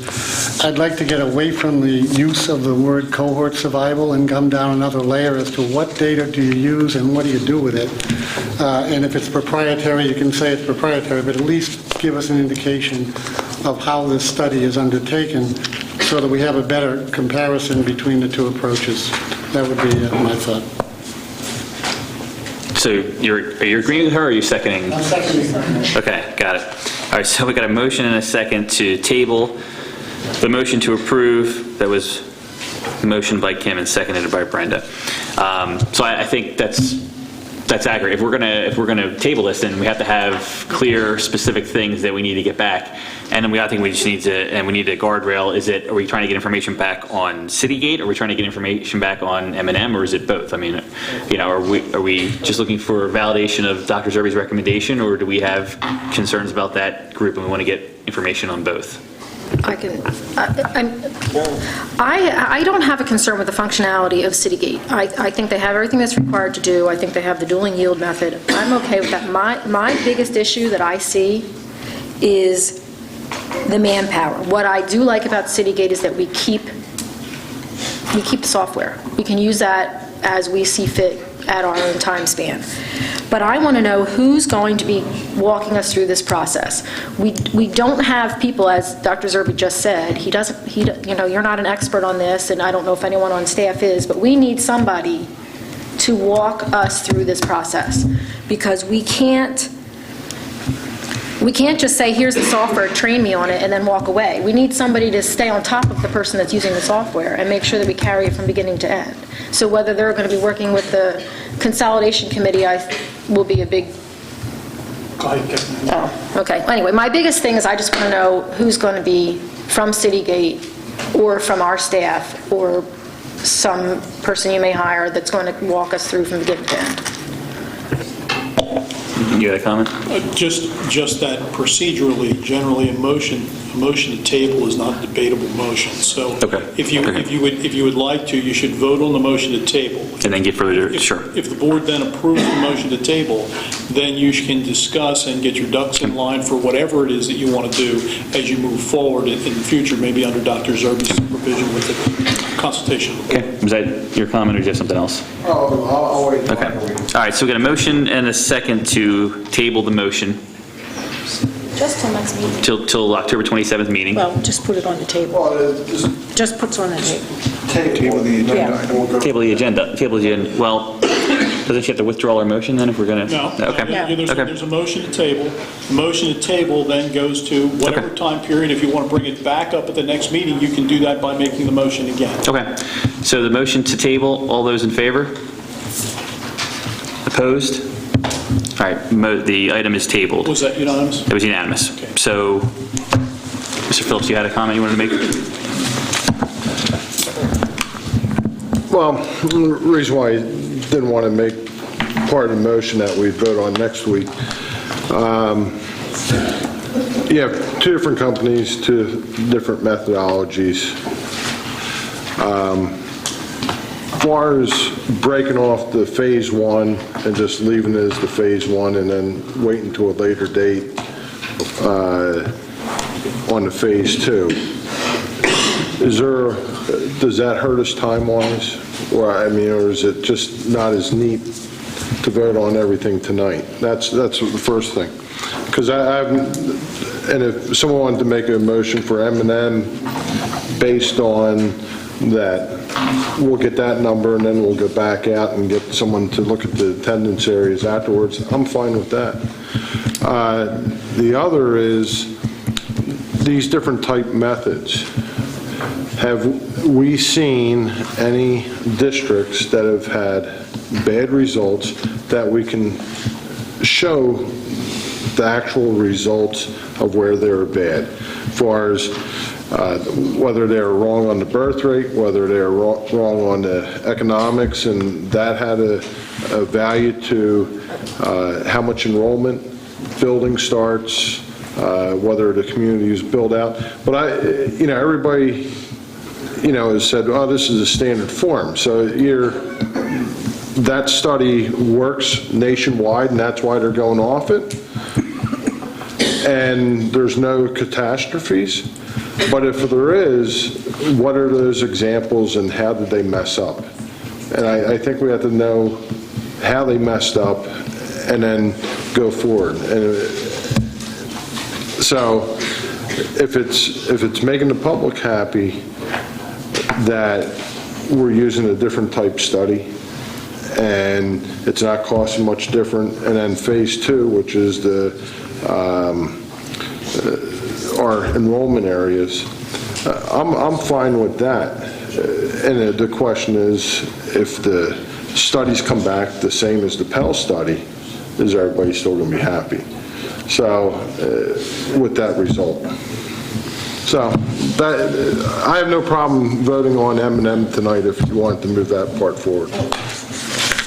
Okay, well, so we've tabled it, so unless someone else, okay, we've tabled it, so unless someone else brings it up, that'll remain tabled. I think the consensus, the sense I get from the majority of the board is they want more information. Do you feel like you have a sense of what the board wants to see before voting? I think that I need to prepare a list of questions that I believe I've heard and that the board would need and share them with the board president and ensure that those are the items that we concur that need to be answered, and then I'll seek those answers for the board. Okay. And then we'll plan on having that answered in time for the October 27th meeting. It'll be my goal to have the answers prepared in time for that meeting. However, yeah, see what they are. Yeah. Okay. Anything else? Okay. Courtesy of the floor.